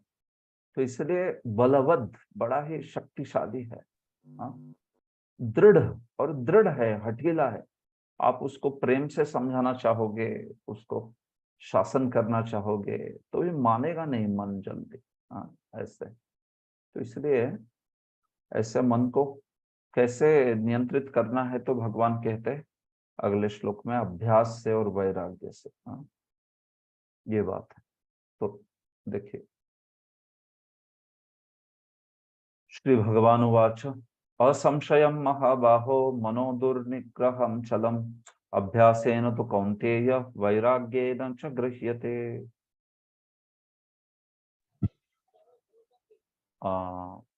कौन पढ़ना चाहेगा जिसने पढ़ा नहीं? हरे कृष्णा। हरे कृष्णा, पढ़िए। हरे कृष्णा प्रभु जी, दंडवत प्रणाम। भगवान श्री कृष्ण, भगवान श्री कृष्ण ने कहा, हे महाबाहु कुंती पुत्र, निस्संदेह चंचल मन को वश में करना अत्यंत कठिन है, किंतु उपयुक्त अभ्यास द्वारा तथा विभक्ति द्वारा ऐसा संभव है। ठीक है, धन्यवाद प्रभु। देखिए, आप भगवान ने भी स्वीकार किया इस चीज को, अर्जुन ने जो कहा है, असंशयम महाबाहो। सही है, निस्संदेह है महाबाहो अर्जुन। मनो दुर्निग्रहम चलम, मन का निग्रह करना, चंचल मन जो है उसका निग्रह करना बड़ा कठिन है, दुष्कर है। लेकिन देखो अर्जुन, 2 चीजों से संभव हो पाएगा ये, और वो गुण क्या है? 2 देखो, अभ्यासेन वैराग्येन। इसको नोट कीजिए। देखो, मन को अगर संयमित करना है तो भगवान ने स्वयं ने अपनी वाणी से बताया है, अभ्यासेन और वैराग्य। ठीक है, गृह्यते, वश में होता है मन, किससे? अभ्यासेन, अभ्यास के द्वारा, और वैराग्येन, वैराग्य के द्वारा। ऐसे तो अभ्यास करना पड़ेगा। तो हमारे लिए अभ्यास क्या है भक्ति में? महामंत्र का जप करना, शास्त्र का वचन, कीर्तन, भागवत आदि में मन को लगाना, ये अभ्यास है हमारे लिए। श्रवणम कीर्तनम विष्णु स्मरणम, ये अभ्यास है। और केवल अभ्यास से नहीं, वैराग्य भी, मतलब जो इंद्रियों को, मन को चंचल करने वाली चीजें हैं ना, उससे दूर रहना चाहिए। देखो, आपको पता है कि आपका मन जो है इस चीज के प्रति आकर्षित होता है बहुत, वीकनेस है वो, तो फिर उससे दूर रहना चाहिए हमेशा। उस स्थिति में, उस आकर्षण, उस प्रलोभन से हमेशा दूर रहने का प्रयास करना चाहिए। उसको वैराग्य कहते हैं। वैराग्य, इंद्रिय विषय जो कि हमें विचलित कर सकते हैं, उससे दूर रहना। ये बात। तो ये 2 चीजें रहेगी, एक और अभ्यास, एक और वैराग्य, तो फिर व्यक्ति कर सकता है। तो देखो, अभ्यास मतलब मैंने कहा, हमारे लिए अभ्यास मतलब यही है, श्रवणम कीर्तनम विष्णु स्मरणम, मतलब जप करना, महामंत्र का जप, कीर्तन, भगवान का गुणगान सुनना, भागवत गीता आदि, ये सब कुछ जो है हमारे लिए अभ्यास है। और वैराग्य मतलब भक्ति के नियम पालन करना, 4 नियम पालन करना, इंद्रिय भोग आदि से दूर रहना, असत्संग से दूर रहना, विषयों से दूर रहना, ये वैराग्य है। जितनी मात्रा में जरूरी है उतना ही इन चीजों को ग्रहण करना, ज्यादा नहीं, बिल्कुल ऐसे। तो फिर ये हो सकता है मन का जो संयम है। देखिए प्रभुपाद जी कहते हैं यह अभ्यास क्या है? वर्तमान युग में तीर्थवास, परमात्मा ध्यान, मन का इंद्रिय का निग्रह, ब्रह्मचर्य पालन, एकांतवास, ये सब कठोर विधि विधान संभव नहीं है कि नहीं? लेकिन कृष्ण भावनामृत के अभ्यास से मनुष्य भगवान की नवधा भक्ति का आचरण करता है। तो देखो ये हमारा अभ्यास है, नवधा भक्ति, नवविधा भक्ति। श्रवणम, कीर्तनम, विष्णु स्मरणम, पाद सेवनम, अर्चनम, वंदनम, दास्यम, सख्यम, आत्मनिवेदनम। तो इसमें सबसे पहले श्रवण है, गीता का श्रवण करना, भागवत का श्रवण करना, और फिर श्रवण के बाद कीर्तन, मतलब हरे कृष्ण महामंत्र का कीर्तन हो या भागवत का कीर्तन हो, जप करना, ये सब कुछ कीर्तन में आएगा। तो इस प्रकार से ये हमारे लिए अभ्यास है, इससे मन ये हो जाए। ऐसे ही हम लोग ये ध्यान योग वगैरह से प्रयास करेंगे तो बहुत कठिन है कि नहीं? परमात्मा का ध्यान, मन इंद्रिय निग्रह, ब्रह्मचर्य पालन कितना कठिन है आज की घड़ी में। ब्रह्मचर्य का पालन कर पाना, एकांतवास, कौन एकांतवास कर सकता है? बड़ा कठिन रहता है। तो इसलिए भक्ति का विधि बहुत अच्छा है। आप गृहे थाको वने थाको, कोई ब्रह्मचारी हो, गृहस्थ हो, कोई भी स्थिति में श्रवणम, कीर्तनम, विष्णु स्मरणम आदि करके भगवान की भक्ति जो है उसको प्राप्त कर सकता है, शुद्ध भक्त बन सकता है। वैराग्य का अर्थ क्या है? अभ्यास का अर्थ तो आपने देखा। वैराग्य का अर्थ है पदार्थ से विरक्ति और मन का आत्मा में प्रवृत्त होना। तो भौतिक विषयों से दूर रहना हमारे लिए खास करके 4 नियम का कड़े अनुशासन से पालन करना, ये अगर आप करेंगे तो फिर इस मन को नियंत्रित किया जा सकता है। तो यही बात है, भगवान की सेवा में लगाना चाहिए मन को। भगवान की जो सकारात्मक सेवाएं हैं उसको अगर उसमें मन को लगाएंगे तो वो फिर संयमित हो सकता है। तो प्रभुपाद जी ने बड़ा उदाहरण अच्छा दिया है इस चीज के, इसमें 11वें स्कंद से उदाहरण दिया है। भक्ति परेशानुभवो विरक्तिरन्यत्र। भक्ति से तीन इफेक्ट होते हैं, भक्ति से 3 परिणाम। भक्ति से क्या? भक्ति, परेशानुभव और विरक्ति। 3 इफेक्ट क्या है? भक्ति पहला इफेक्ट, दूसरा परेशानुभव। परेशानुभव मतलब परेश, परमेश्वर, उनका अनुभव, परेशानुभव। और तीसरा है विरक्ति, अन्य इंद्रिय भोग आदि से विरक्ति। तो देखो इसको एक्सप्लेन करते हुए श्री कृष्ण ने बड़ा सुंदर उदाहरण दिया है। ये 11वें स्कंद में है, ये भगवान ने स्वयं ने इसको बताया, श्री कृष्ण ने भागवत के 11वें स्कंद में। तो बोलते खाता है व्यक्ति, भोजन करता है, तो भोजन करने से 3 चीजें हो जाती है, तुष्टि, पुष्टि, क्षुधपाय। तुष्टि, पुष्टि और क्षुधपाय। तो क्या अर्थ होता है उसका? देखो कोई भूखा व्यक्ति है तो भोजन करता है तो तुष्टि, सबसे पहले तो उसको सुख प्राप्त होता है, वो क्योंकि भोजन के सिवा भूखा था बेचारा। जैसे मुख में भोजन का नेवाला डालता है तो उसको तुष्टि का अनुभव होता है, आनंद होता है, सुख का अनुभव करता है। फिर उस भोजन से, खाने से पुष्टि, शक्ति का अनुभव करता है, पुष्ट होने लगता है। भूख के कारण उसके बेचारे की इंद्रियां सब शिथिल हो गई थी, इंद्रियां दुर्बल हो गई थी। अभी जैसे ही अन्न, भोजन, प्रसाद मुख में से शरीर में, पेट में जाने लगता है तो पुष्टि का अनुभव करने लगता है, शक्ति का। और तीसरा क्षुधपाय, उसकी जो भूख है वो धीरे धीरे धीरे कम होने लगती है, क्योंकि खा रहा है ना, अन्न पेट में जा रहा है तो फिर भूख जो है कम कम कम कम होते जाती है। तो वैसे ही भक्ति में भी ये 3 जो इफेक्ट है वो होने चाहिए। हाँ, बड़ी अच्छी चीज भगवान ने बताई है, सुंदर है। तो भक्ति में आपको ना थोड़ा, भक्ति करते हैं तो हमें सुख का अनुभव होना चाहिए। दूसरा, हमें भक्ति में शक्ति का अनुभव होना चाहिए कि अच्छा लग रहा है, मुझे और करना है, और करना है। हाँ? आनंद हो रहा है वो करते हुए, और जिसके कारण व्यक्ति शक्ति अनुभव कर रहा है, मतलब उसको और भी भक्ति में सेवा करने की, आगे बढ़ने की इच्छा जो है उसकी बढ़ रही। और तीसरा होता है क्षुधपाय, जिसका अर्थ है विरक्ति। विरक्ति, व्यक्ति इस जगत के जो विषय है उन विषयों से, उसका जो आसक्ति है विषयों से, वो दूर होने लगती है। धनम जनम सुंदरीम कविताम व जगदीश कामय, जैसे चैतन्य महाप्रभु कहते हैं। इन सारी चीजों से उसकी आसक्ति कम होने लगती है। तो भगवान की भक्ति में आनंद होता है उसको, उससे पुष्टि का अनुभव होता है, और बाकी चीजों में इतनी रुचि नहीं रहती, धीरे धीरे उसकी रुचि जाती है अन्य चीज। तो ऐसा ये त्रिविध प्रकार का भक्ति का परिणाम होना चाहिए। हाँ, तो दृष्टांत खाने क्या है?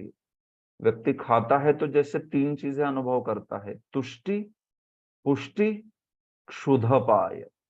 वैसे भक्ति से अनुभव करता है। भक्ति मतलब जो सुख है भक्ति का, और परेशानुभव मतलब उत्साह से और भी करना चाहता है, और तीसरा विरक्तिरन्यत्र, अन्य सारी चीजों में विरक्ति आने लगी। तो ये बात है, ठीक है। प्रभुपाद जी ने कहा है अंत में, यह ऐसे है जैसे कुशल उपचार और सुपथ्य द्वारा रोग का इलाज। हाँ? देखो, अभ्यास ऐसा है जैसे जो इलाज है ना, उस इलाज को, मतलब वो दवाई है उसको स्वीकारना, ये अभ्यास हो गया। और वैराग्य मतलब जो पथ्य है उसका पालन करना, बराबर है। आप में से जो भी खास करके आयुर्वेदिक दवाइयां लेते हो तो आपने देखा होगा, उसमें एक तो आपको दवाई लेनी है और दूसरा पथ्य का भी पालन करना होता है। हाँ? एलोपैथी में कई बार पथ्य होते नहीं, कभी कभी होते भी है, बट खास करके आयुर्वेद में ये देखा होगा, प्रोस्क्रिप्शन एंड प्रिस्क्रिप्शन दोनों भी चीजें होती है। तो प्रिस्क्रिप्शन मतलब आपको ये दवाई खानी है, और प्रोस्क्रिप्शन मतलब ये चीजें टालनी है, पथ्य है वो। हाँ, ऐसे। तो इस प्रकार से तो ये अभ्यास और वैराग्य भी वैसा ही है। प्रभुपाद जी कहते हैं क्या करना चाहिए और किससे बचना चाहिए, ठीक है, इस प्रकार से। ठीक है, तो भगवान ने इस प्रकार से अर्जुन के उस प्रश्न का उत्तर दिया है। असंयतात्मना योगो दुष्प्राप इति मे मतिः वश्यात्मना तु यतता शक्यो वाप्तुम उपायतः। ठीक है, यस, जिन्होंने पढ़ा नहीं है वो कृपया पढ़िए, कोई भी पढ़ना चाहते हैं। पढ़ो क्या प्रभु जी? यस, कृष्ण प्रभु जी, दंडवत प्रणाम। धन्यवाद। जिसका मन उच्च श्रुकुल है उसके लिए आत्म साक्षात्कार कठिन कार्य होता है, किंतु जिसका मन संयमित है और जो समुचित उपाय करता है उसकी सफलता ध्रुव है, ऐसा मेरा मत है। ठीक है, बहुत धन्यवाद माता। तो देखो, भगवान ने इस प्रकार से इस विषय को कंक्लूड किया है, निष्कर्ष दिया है कि देखो अर्जुन, मेरे विचार से जिसका मन उच्छृंखल है उसके लिए आत्म साक्षात्कार योग जो है दुष्प्राप है, कठिन है, लेकिन जो मन संयमित करता है उसके लिए सफलता निश्चित है। यही मेरा मत है। तो इसलिए निश्चित मन चंचल है, लेकिन इस मन को अगर अभ्यास से, वैराग्य से संयमित करोगे फिर योग सुप्राप्य है, नहीं तो फिर योग बड़ा दुष्प्राप्य है। जिस मन, जो व्यक्ति असंयमित है उसके लिए कठिन है, ऐसे ये बात है, ठीक है। तो यहाँ से अभी अर्जुन जो है अंतिम, इस अध्याय का अंतिम प्रश्न पूछेंगे, और जिस प्रश्न में जो पतित योगी है, जो गिर गया, उसका क्या होता है ये पूछेंगे। तो इसको मैं चर्चा करूंगा, लेकिन उसके पहले अगर किसी का कोई प्रश्न है इस विषय पर, हम लोग काफी टाइम से चर्चा कर रहे हैं, तो पूछ सकते हैं, फिर मैं आगे बढ़ता हूँ। इस 10 श्लोकों को शायद मैं आज ही खत्म कर दूं बचे हुए। सुष्मिता राधिका माता जी, ओके ठीक है। जय श्री राधा माता जी। हरे कृष्ण प्रभु जी, धन्यवाद प्रभु। यस माता जी बोलिए। हाँ, हरे कृष्ण, सॉरी प्रभु जी। प्रभु जी, मेरा प्रश्न था कि जैसे योगी परमात्मा को सर्वत्र देखता है, तो जैसे कि हम जानते हैं ना कि परमात्मा के 3 रूप है, तो वो किस रूप में देखता है? मतलब महाविष्णु या क्षीरोदक्षाई या गर्भोदक्षाई विष्णु को देखता है? ठीक है, अच्छा प्रश्न है। हाँ देखिए, योगी जो है वो किस प्रकार से देखता है अब परमात्मा को, तो देखिए योगी जो है खास करके विश्वनाथ चक्रवर्ती ने इसको तृतीय स्कंध में बताया। तो 4 प्रकार के योगी होते हैं वो बोलते हैं। एक तो योगी होता है जो आप कह सकते हो कि अपने मन और आत्मा पे केंद्रित कर देता है ध्यान। ऐसे टाइप का एक योगी होता है, अपने मन और आत्मा पे ही केंद्रित करता है सब कुछ ध्यान जो है। परमात्मा के ऊपर ध्यान वाली चीज को स्वीकारता नहीं है। तो ये जो चीज है, विश्वनाथ चक्रवर्ती कहते हैं ये बोनाफाइड योगी नहीं है ऐसा। लेकिन बाकी जो योगी है वो परमात्मा पर धारणा करते हैं। आप जानते हो धारणा मतलब जिस पर योगी ध्यान करता है, धारणा मतलब जिस पर योगी पूरा पूरा अपना मन लगाता है, उसको धारणा कहते हैं। तो श्री विश्वनाथ चक्रवर्ती कहते हैं एक तो ऐसा योगी जो है वो गर्भोदकशाही विष्णु पे धारणा लगाता है, या तो ऐसा योगी जो है वो क्षीरोदकशाही विष्णु पे धारणा जो है लगाता है। तो ये 2 जो है खास करके योग में परमात्मा के ध्यान के रूप में बोले गए हैं। ये 2 जो है, तो क्षीरोदकशाही विष्णु और गर्भोदकशाही विष्णु। तो जिस प्रकार की धारणा वो करेगा उसके अनुसार वो सर्वत्र दर्शन करता है। अर्थात जो योगी होते हैं उनको तो पुरुषावतार पता रहते हैं सब, लेकिन तो भी गर्भोदकशाही विष्णु का एक स्पेसिफिक डिस्क्रिप्शन है, वो थोड़ा अलग है जो क्षीरोदकशाही है उनसे। और क्षीरोदकशाही में भी जो योगी ध्यान करता है तो उसमें भगवान जो खड़े हैं हृदय कमल पर, वो भगवान कौन से हाथ में कौन सा शंख चक्र गदा पद्म कहाँ पे पकड़े हैं, उसके अनुसार अलग अलग रूप बनते हैं। 24 रूप बनते हैं उस परमात्मा के भी। तो योगी जो है वो कौन से रूप पे ध्यान कर रहा है उस रूप को सर्वत्र देखता है, ऐसी बात। ठीक है, तो इसका उत्तर बोले, आप जो पूछ रही थी इसका उत्तर कहेंगे तो उत्तर है कि या तो क्षीरोदकशाही या गर्भोदकशाही रूप में वो जो है सर्वत्र देखता है परमात्मा को, ऐसी बात। ठीक है। यस प्रभु जी।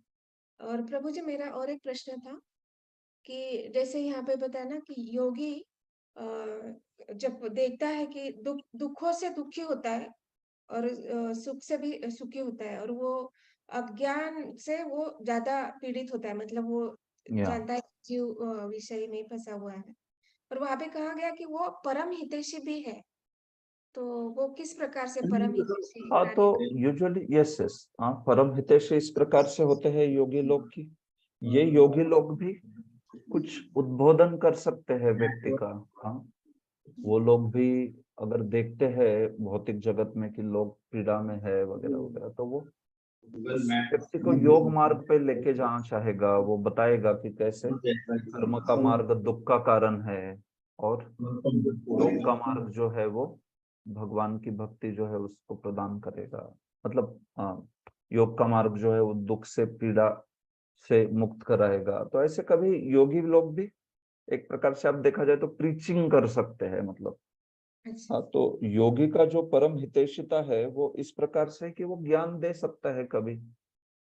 खास करके कर्म का मार्ग कैसे दुखों से भरा है उस चीज को बोल के योग का जो मार्ग है उस मार्ग पर परमात्मा के ध्यान के द्वारा इस संसार को ही लांघ दो, इस प्रकार का प्रचार योगियों में भी दिखाई पड़ सकता है, तो इसलिए उनको हितैषी कहा गया।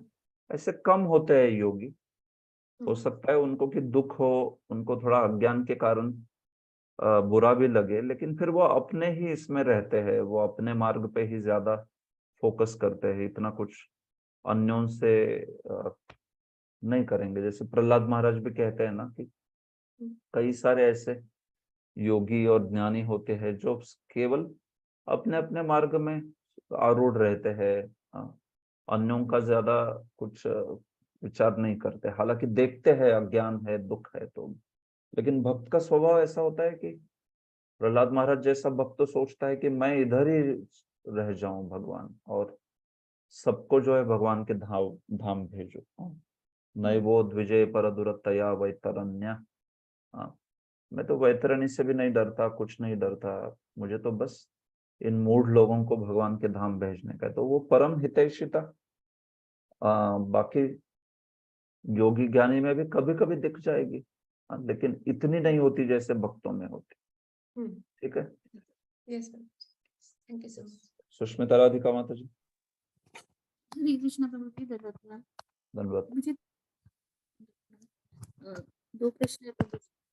तो अभी हमने मन के बारे में जाना कि वो हर समय ही भागता रहता है, तो प्रभु जी जब करते समय अगर हम कभी मन इधर उधर भागता है, तो क्या हम श्रीमद् भागवतम या भगवत गीता सामने रखकर जब भी ये इधर उधर भागे तो फिर ऐसे एक श्लोक या उसका तात्पर्य अनुवाद या फिर प्रभुपाद जी का कोई एक सीख उसके ऊपर मन को सेट लगाकर फिर उस भाव में, प्रार्थना भाव में जब कर सकते हैं कि बहुत अच्छी बात है, कोई प्रॉब्लम नहीं। हाँ, अच्छा है ना, क्यों नहीं कर सकते। भगवान की वाणी है, इनफैक्ट ऐसी वाणी है कि जो हमारे मन को जगा देगी और फिर से वापस भगवान के नाम पे लेके आएगी। तो अच्छी बात है, इसमें कोई आपत्ति नहीं है। ऐसी प्रार्थनाएं बोलना जिसमें मन को प्रार्थना कर रहे कि भाई मन तो कर, भगवान के नामों का जप कर, क्यों यहाँ वहां दौड़ रहा है। हाँ, कई सुंदर सुंदर प्रार्थनाएं हैं इससे मन को। हाँ, तो ऐसी जो प्रार्थनाएं है, भवोद्भव क्लेश कषाशता हता परिभ्रमण इंद्रिय का हतांतरे नियम्यता माधव में मनोहय त्वदंग्रि शंकरो दृढ़ भक्ति बंधने। ऐसा श्लोक है पद्यावली में, बड़ा सुंदर श्लोक है कि हे मन, भवोद्भव क्लेश कषाशता हता परिभ्रमण इंद्रिय का। अरे मेरा मन जो है ये इंद्रियों के घोड़े के इस कुमार्ग पर पागल की तरह दौड़ रहा है, इन घोड़ों के पीछे। तो वो भक्त प्रार्थना कर रहा है, हे माधव, हे श्री कृष्ण, हे राधे, नियम्यता माधव में मनोहया। हे माधव, मेरे मन रूपी इस घोड़े को जो दौड़ रहा है पागल की तरह इधर उधर, तो उसको आप कृपया नियम्यताम, उसको आप बांध दीजिए। कहाँ बांधना है? श्री कृष्ण आपके चरण को बांध दीजिए, इस घोड़े को, मेरे मन रूपी घोड़े को आपके चरण रूपी शंकु को बांध दीजिए। ऐसा सुंदर प्रार्थना करते हैं। तो कभी कभी ऐसी प्रार्थना जो है तुरंत हमारा जो असहाय भाव है उसको व्यक्त करेगी, श्री कृष्ण की कृपा को आकर्षित करेगी, और फिर हम लोग जब जो है कंटिन्यू कर सकते हैं। तो उससे बहुत अच्छे इस चेतना से मन जो है फिर से जप में लग सकता है। तो ये अच्छी बात है, इसको करना चाहिए। हाँ, बस ऐसा है कि देख लेना कि ऐसा ना बन जाए कि वो रीडिंग सेशन बन गया जपा वाला। हाँ, थोड़ा सा 2 मिनट 4 मिनट ठीक है बीच में कभी, जहाँ नहीं तो फिर ऐसे हो गया कि जप रह गया और वहां पे फिर पढ़ते बैठ गए तो 1 घंटा पढ़ाई किया, बढ़िया। ये बात ठीक। नहीं प्रभु जी, मतलब ना कि वही विचार मन में अगर शुरू रह जाते हैं जो पढ़ा है, तो उस पे फोकस हो रहा है, तो वो भी चलता रहेगा और जब भी चलता रहेगा, तो ये कैसे ये हो सकता है? नहीं, वही है ना कि वो जो विचार है उस विचार को लेके हमें जप को आना है। नहीं तो फिर ऐसा हो गया कि मन को आपने और भी विचार दे दिए, जिसकी चर्चा कर सकता है, वो भले ही भगवत गीता के है नहीं, लेकिन तो भी ऐसे टाइम पे क्या करना है, मतलब देखिए माला जो है आप उसको साइड में रखिए, उसको पढ़ लीजिए और फिर भगवान को प्रार्थना करके फिर से माला उठा के जप करना है ऐसा। हाँ। वो माला करते करते उसको मत देखिए, नहीं तो फिर वो ऐसा हो जाएगा कि वो मन वैसा ही उस लूप में चला जाता है। ठीक है, माला करते करते ये दूसरा विचार कर रहा है, नहीं आप रुकिए, उसको पढ़िए और भगवान से प्रार्थना कीजिए, भगवान कृपा कीजिए मुझ पर कि आपके हरिनाम का आश्रय ले पाऊं मैं। हाँ, और फिर से जब शुरू कीजिए, तब फिर वो बुक को बंद करके साइड में रख देना। इस प्रकार से फिर से ऐसे। तो ये प्रार्थनाएं वगैरह वो डिस्ट्रैक्शन नहीं बननी चाहिए, नहीं बनती है यूजुअली, क्योंकि वो मूड जो है अपना, उस मूड को सेट करने के लिए होती है सिर्फ। ऐसे एकदम उसमें आपको उसमें ही उस विचार में ही चले गए, ऐसा नहीं होना चाहिए। अगर कोई क्लास वास देना है तो वैसा होता है कभी कभी कोई श्लोक पे क्लास देना है तो पूरा जब भर उस श्लोक के बारे में ही सोचते रहे, ऐसा बोलना चाहिए, वैसा बोलना चाहिए, वैसा। हाँ, लेकिन ऐसा तो कुछ है नहीं, बस उतने समय तक उस मुद्दे को सोच के भगवान से प्रार्थना के साथ उसको कंक्लूड कर दीजिए, फिर उसके बाद में जब पे फिर से फोकस। ठीक है, वही बोल रहा हूँ। लेकिन ये भी नियमित और संयमित होना चाहिए, मर्यादित होना चाहिए। ऐसा नहीं कि हर एक राउंड के बाद आपको ये सब करना पड़ रहा है, तो हो सकता है आपका समय भी जाएगा जपा का फिर। हाँ, तो कभी 3-4 माला के बाद में थोड़ा सा 3 मिनट रुक के कुछ प्रार्थना कर दी, कुछ पढ़ लिया, फिर से 4 माला कर ली, इस टाइप से। ठीक है। और प्रभु जी क्या हम ऐसे भी कर कभी जैसे हमें लग रहा है कि हम अभी माला तो हमें 16 से ज्यादा ही करनी चाहिए, तो और हमें पढ़ना भी है, तो फिर हम क्या ऐसे कर सकते हैं कि माला भी कर रहे हैं और कुछ पढ़ भी रहे हैं जस्ट एक, और साथ में माला भी एक्स्ट्रा माला, मतलब 16 माला या 25 माला के बाद अगर हमें 64 माला करनी है और वो किसी भी रूप से पढ़ाई भी है और वो भी है, तो फिर क्या ऐसे चल सकता है कि चल सकता है, नो प्रॉब्लम। एक्स्ट्रा माला है तो चल सकता है, कोई प्रॉब्लम नहीं। एक्स्ट्रा माला के साथ तो आप अन्य कार्य कर सकते हो। हाँ, ठीक है, भगवान के नाम जप करते करते आप घूम के आ गए, तो पर्पस था कि थोड़ा सा चल के आना है, लेकिन आपने उसको जप के साथ, हाँ अच्छा है ना, आपने तो भगवान का नाम ले लिया उसमें, तो इसलिए कभी कोई भक्त भागवतम सुन रहे हैं, लेकिन वो केयरफुली सुनते हैं और उसके साथ साथ मुख से नाम भी आ रहा है, तो कोई बेकार नहीं, अच्छी बात है। बस ऐसा नहीं होना चाहिए कि उससे उस स्पीकर को डिस्टरबेंस होने लगा, बाकी भक्तों को डिस्टरबेंस हो रहा है क्योंकि बोल रहा है हरे कृष्ण कृष्ण कृष्ण हरे राम हरे राम, ऐसे। तो देखिए ये खास करके एक्स्ट्रा माला के लिए ठीक है, क्योंकि आपने तो गुरु को दिया हुआ वचन तो आपने ढंग से निभाया है, ऑब्वियसली आपने अच्छे से जप किया, प्रयास किया। लेकिन ये एक्स्ट्रा मालाएं हैं, तो एक्स्ट्रा मालाओं के साथ अगर कुछ और भी कर रहे हैं सेवाएं, तो उसमें कोई आपत्ति नहीं, उसमें क्या परेशानी। इनफैक्ट वैसे आदत लगनी चाहिए कि हम लोग अन्य अन्य सेवाएं करते हुए भी भगवान का नाम निकले निरंतर रूप से, ये तो अच्छी ही बात है, इसमें कोई खराबी नहीं। लेकिन कोई जप करते करते पढ़ना भी कर पा रहा है, ये तो मैं थोड़ा अचरज है मुझे, ऐसा भी होता है क्या? यूजुअली जप करते करते पढ़ना कठिन हो जाएगा मेरे विचार से। आप शायद सुन भी लोगे, लेकिन पढ़ने में तो थोड़ा फोकस लगता है ना।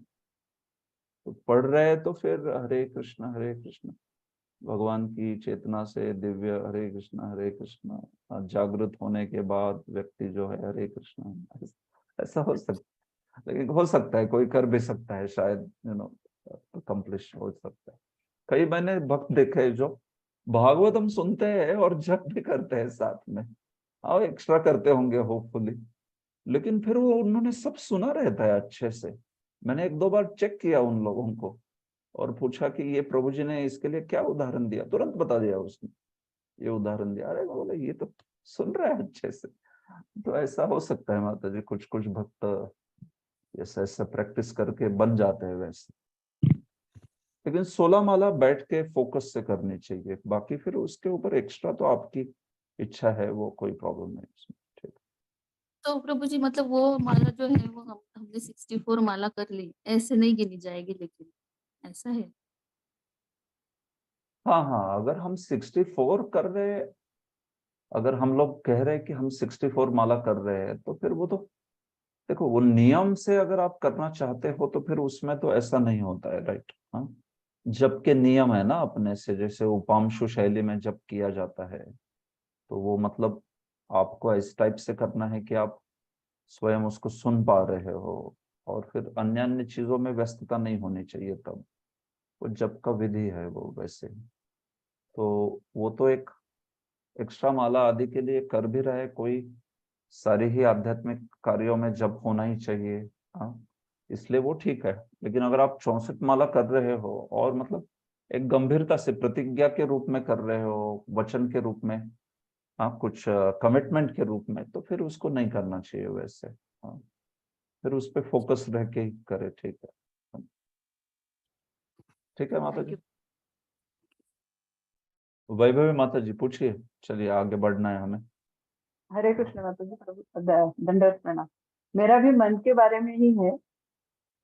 मन का दिया है कि सभी चंचल है, ब्रह्माथी बलवत दृढ़म, लेकिन खुद मन ये तो कृष्ण ही है ना। हाँ मन जो है हाँ वो खुद कृष्ण ही है। आगे के इसमें आता है ना कि मेरा रूप मैं ही खुद, मन भी मैं ही हूँ। तो हम जो अच्छा ये अच्छा, प्रयास कर रहे हैं, ओके ओके। तो हाँ, हम, वो विभूति योग की बात कर रही हैं आप। हाँ ओके ओके, विभूति। तो यस यस। तो फिर हाँ, तो माता जी नहीं, ऐसे नहीं होता, वो मन ही कृष्ण ही है ऐसी बात नहीं है। देखो, वो विभूति योग में आप सुनेंगे उसका एक अलग अर्थ होता है। विभूति योग में क्या अर्थ होता है कि इस दुनिया में जो भी कोई चीज बड़ी शक्तिशाली है, बलवान है, सुंदर है, हाँ, तो वो भगवान की शक्ति का एक प्रतिबिंब है, ऐसा अर्थ होता है विभूति का। वो भगवान नहीं है। हाँ, हालांकि वहां पे भगवान कहते हैं ऐसे, साम वेदोस्मि, ये वो अस्मि अस्मि, मैं हूं मैं हूं, लेकिन हाँ उसके पहले भगवान बताते हैं कि इसका अर्थ कैसे लेना है। मैं विभूति हूं हर एक, तो तो इसका अर्थ क्या लेना है ये पहले भगवान बता देते हैं, और फिर उसके बाद वैसे शब्द प्रयोग करते हैं। तो इसलिए उसका अर्थ वो भगवान है ऐसा नहीं होता। नहीं तो फिर हमारा मन जो है वो तो फिर जो भी बोल रहा है वो भगवान ही बोल रहा है ऐसा अर्थ निकलेगा। तो वैसा नहीं है वो उसका अर्थ ये होता है कि मन की भी जो शक्ति है, वो मन में कुछ शक्ति क्यों है, क्योंकि वो मन जो है भगवान की ही शक्ति का एक छोटा सा प्रतिबिंब दिखा रहा है। जैसे सिंह है, सिंह इतना शक्तिशाली क्यों होता है, क्योंकि वो भगवान की शक्ति का छोटा सा अंश है। मम तेजो अंश संभव, ऐसे। तो वो छोटा सा अंश है कृष्ण की शक्ति का, वो कृष्ण नहीं है। हाँ, ऐसी बात।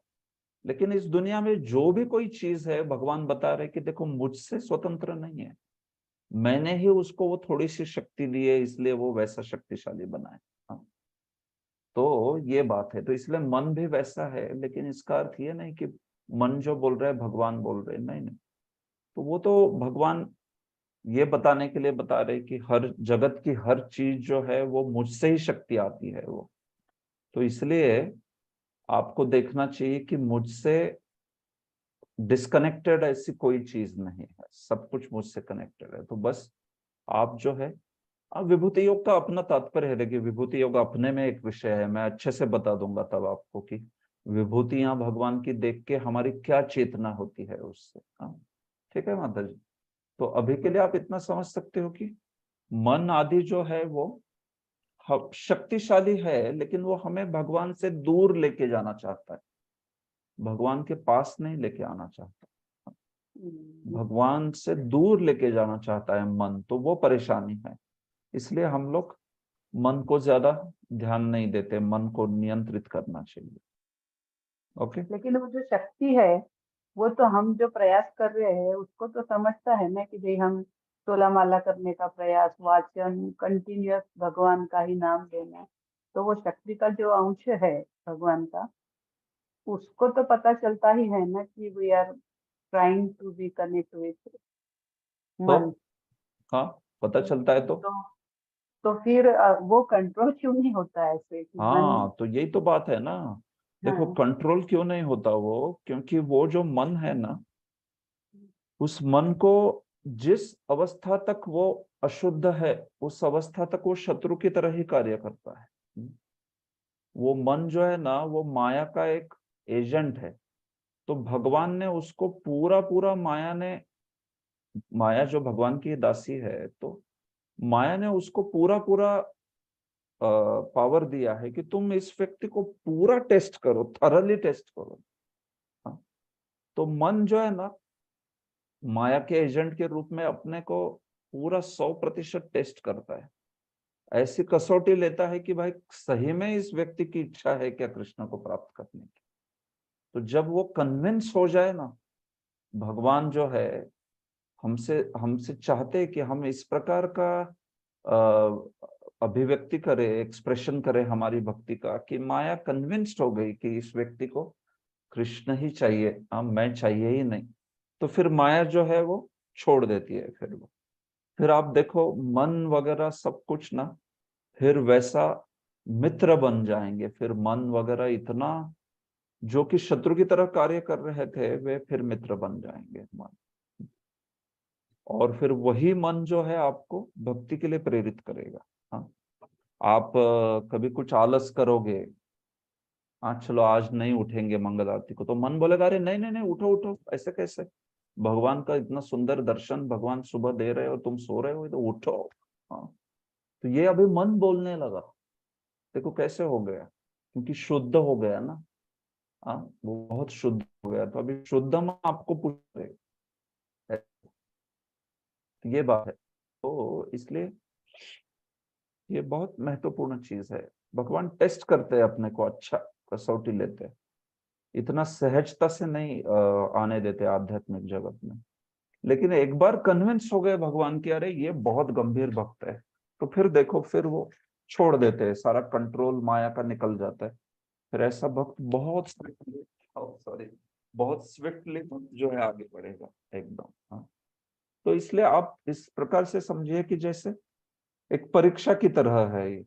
तो परीक्षा मंडल होता है, तो वो परीक्षा मंडल परीक्षा इसलिए नहीं लेता ना कि हमें फेल करना है।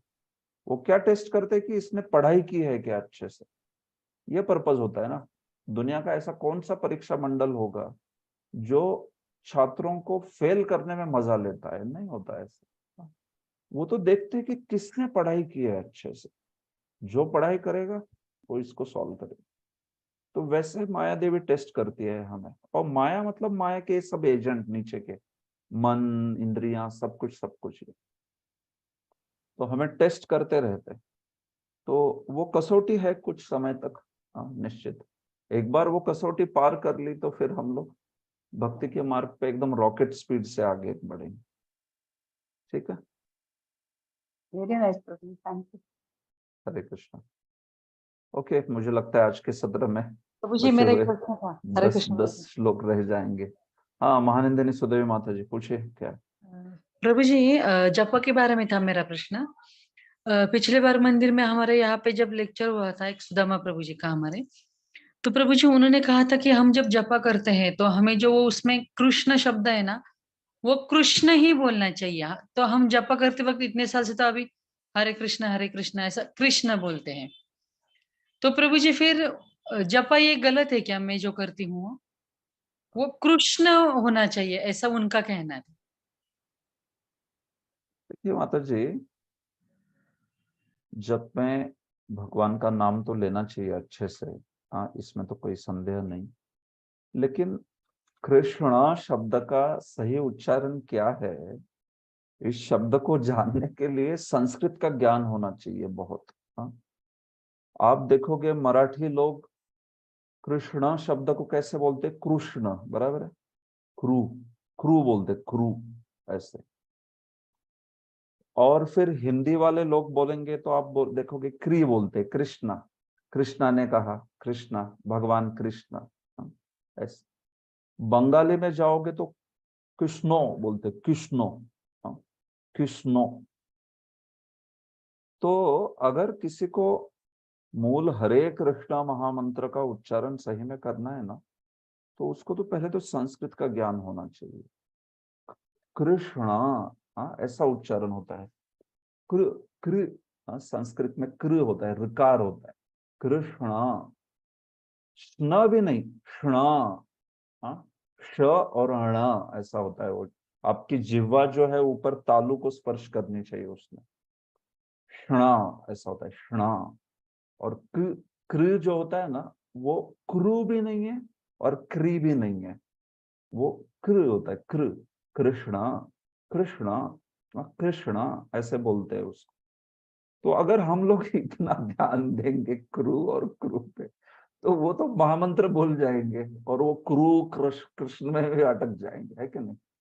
राम बोलते हैं भक्त लोग, राम, हरे राम, राम राम। हाँ देखो, मराठी में कोई सीखता है, हिंदी में सीखता है, तो राम बोलने की आदत होती है, राम। राम, संस्कृत क्या होता है, राम। राम नहीं, राम। आप देख सकते हो वो म जो है उसको थोड़ा सा लंबा होता है, वो मतलब ह्रस्व ही होता है लेकिन लंबा होता है, राम नहीं। भगवान राम ने कहा नहीं, राम, भगवान राम। हाँ इस प्रकार से। तो हरे कृष्ण महामंत्र में भी हरे कृष्णा, हरे कृष्णा, कृष्णा कृष्णा, हरे हरे, हरे राम, हरे राम, राम राम, हरे हरे, इस प्रकार से उसको बोलना चाहिए। लेकिन आप देखिए, हम बोल पाएंगे क्या? कई बार प्रयास तो करना चाहिए, हमने परफेक्ट प्रयास करना चाहिए, लेकिन हो सकता है कृष्णा में भी कुछ गलती हो जाएगी। मराठी लोग कृष्णा बोल देते हैं, जो कि गलत है। ऐसा नहीं होता, वो कृष्णा है ही नहीं। वो तो पहले संस्कृत जानना पड़ेगा आपको, वो कृ कैसे बोला जाता है, कृ, हाँ, कृ, कृष्णा ऐसे बोला जाता है। तो इसलिए मैं कहूंगा कि इस पे आप चिंता मत कीजिए, क्रू, क्री, हाँ ये अगर आप सीखना चाहते हो उस टाइप का, तो फिर भाषा का ज्ञान सीखना चाहिए, पूरी भाषा अच्छे से आनी चाहिए, फिर आप बता पाओगे कि उसका उच्चारण कैसे होता है। लेकिन देखिए, बात जानिए इस चीज को, प्रयास निश्चित करना चाहिए। मैं ये नहीं बोल रहा कि अच्छे से जो उच्चारण करते हैं उनका कोई दोष निकालने का प्रयास नहीं करना चाहिए। लेकिन फाइनली देखिए, भक्ति में ना खास करके पंचरात्रिक मार्ग में भाव की बहुत जरूरी होती है। देखो, आप तो अभी कृष्णा कृष्णा कह रहे हो, राम शब्द अगर आप चाइनीज लोग देखोगे तो उनमें र ही नहीं होता, र वो बोल ही नहीं सकते, लाम बोलते, लाम, हले लाम, हले लाम, लाम लामा, हले हले, र नहीं बोल पाते हो। कुछ कुछ भाषाएं होती है ऐसी, र नहीं बोल पाते।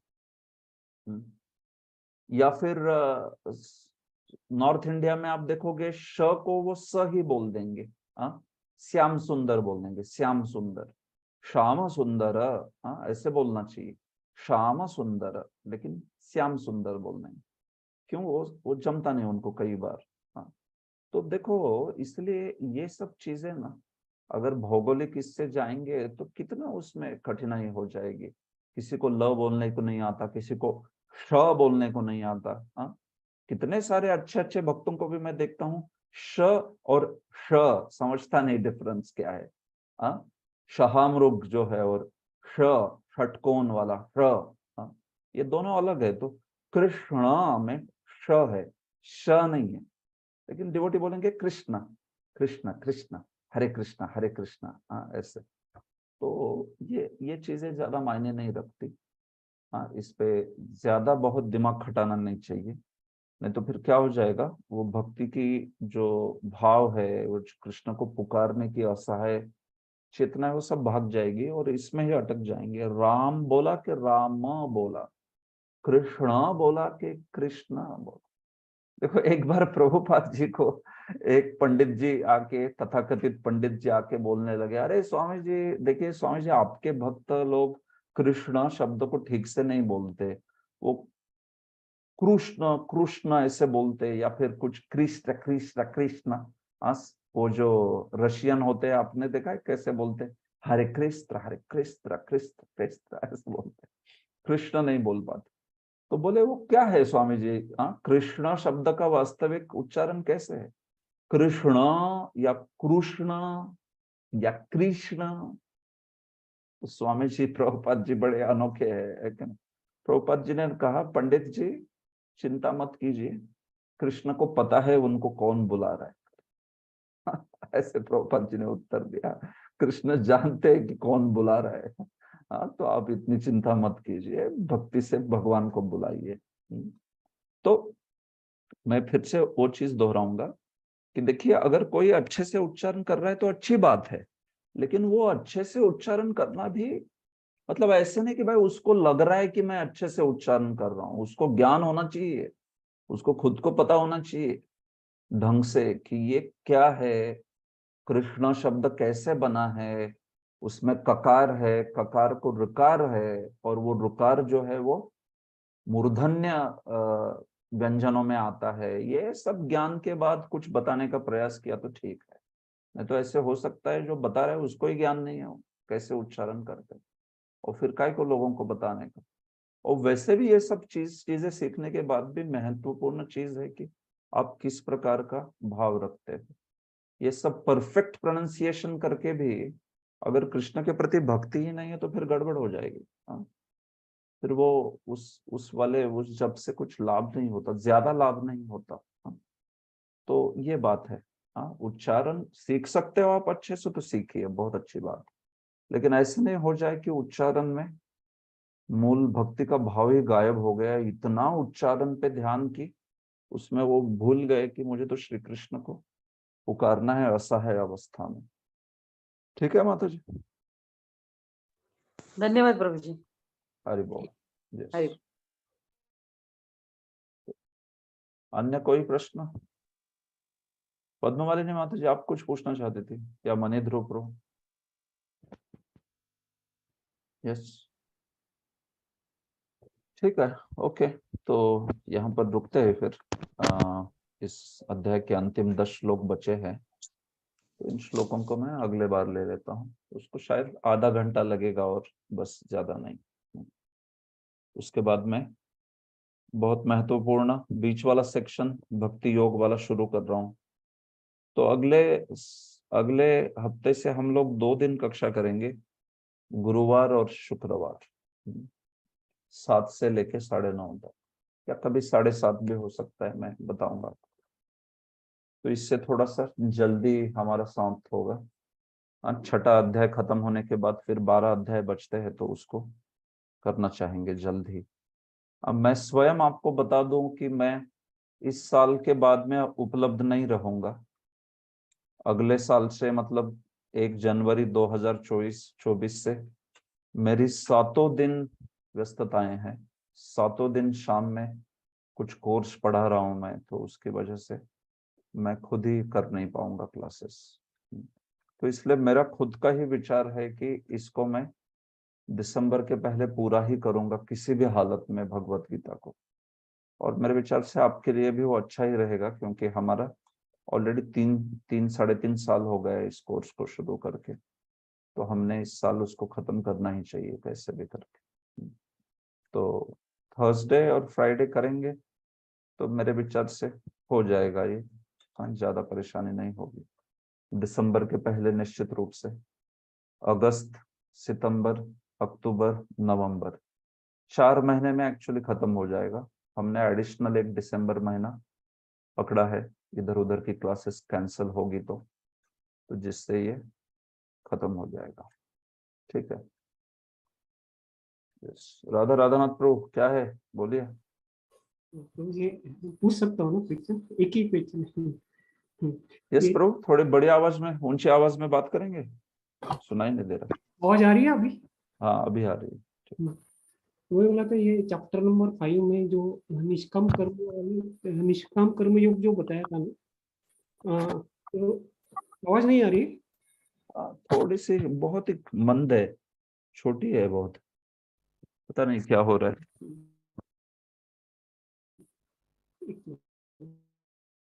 हरि बोल। अभी तो बिल्कुल नहीं आ रही आवाज।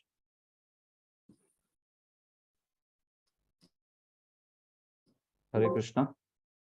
ओके, आपको मेरी आवाज सुनाई दे रही है क्या? नहीं आ रही है। जय श्री राधा माता जी, देवकन्या माता जी, आपको आवाज हाँ, सुनाई दे रही है सुनाई मेरी? दे रही नहीं? हाँ प्रभु जी, आ रही है आवाज आपकी, हाँ प्रभु जी आ रही है आपकी आवाज। अच्छे ओके। से आ रही है। मैं नहीं सुन पा रहा हूँ राधा राधानाथ प्रभु, आवाज आपकी मतलब बहुत धीमी है, बहुत छोटी। या ठीक है फिर प्रभु जी, मैं अगले सत्र में पूछ लूंगा। ठीक है, आप अगले सत्र में पूछिए या मुझे मैसेज कीजिए, मैं बता दूंगा जो। ठीक है। ग्रंथराज श्रीमद् भागवतम, श्रीमद् भगवत गीता की जय, श्रील प्रभुपाद की जय। हरे कृष्ण।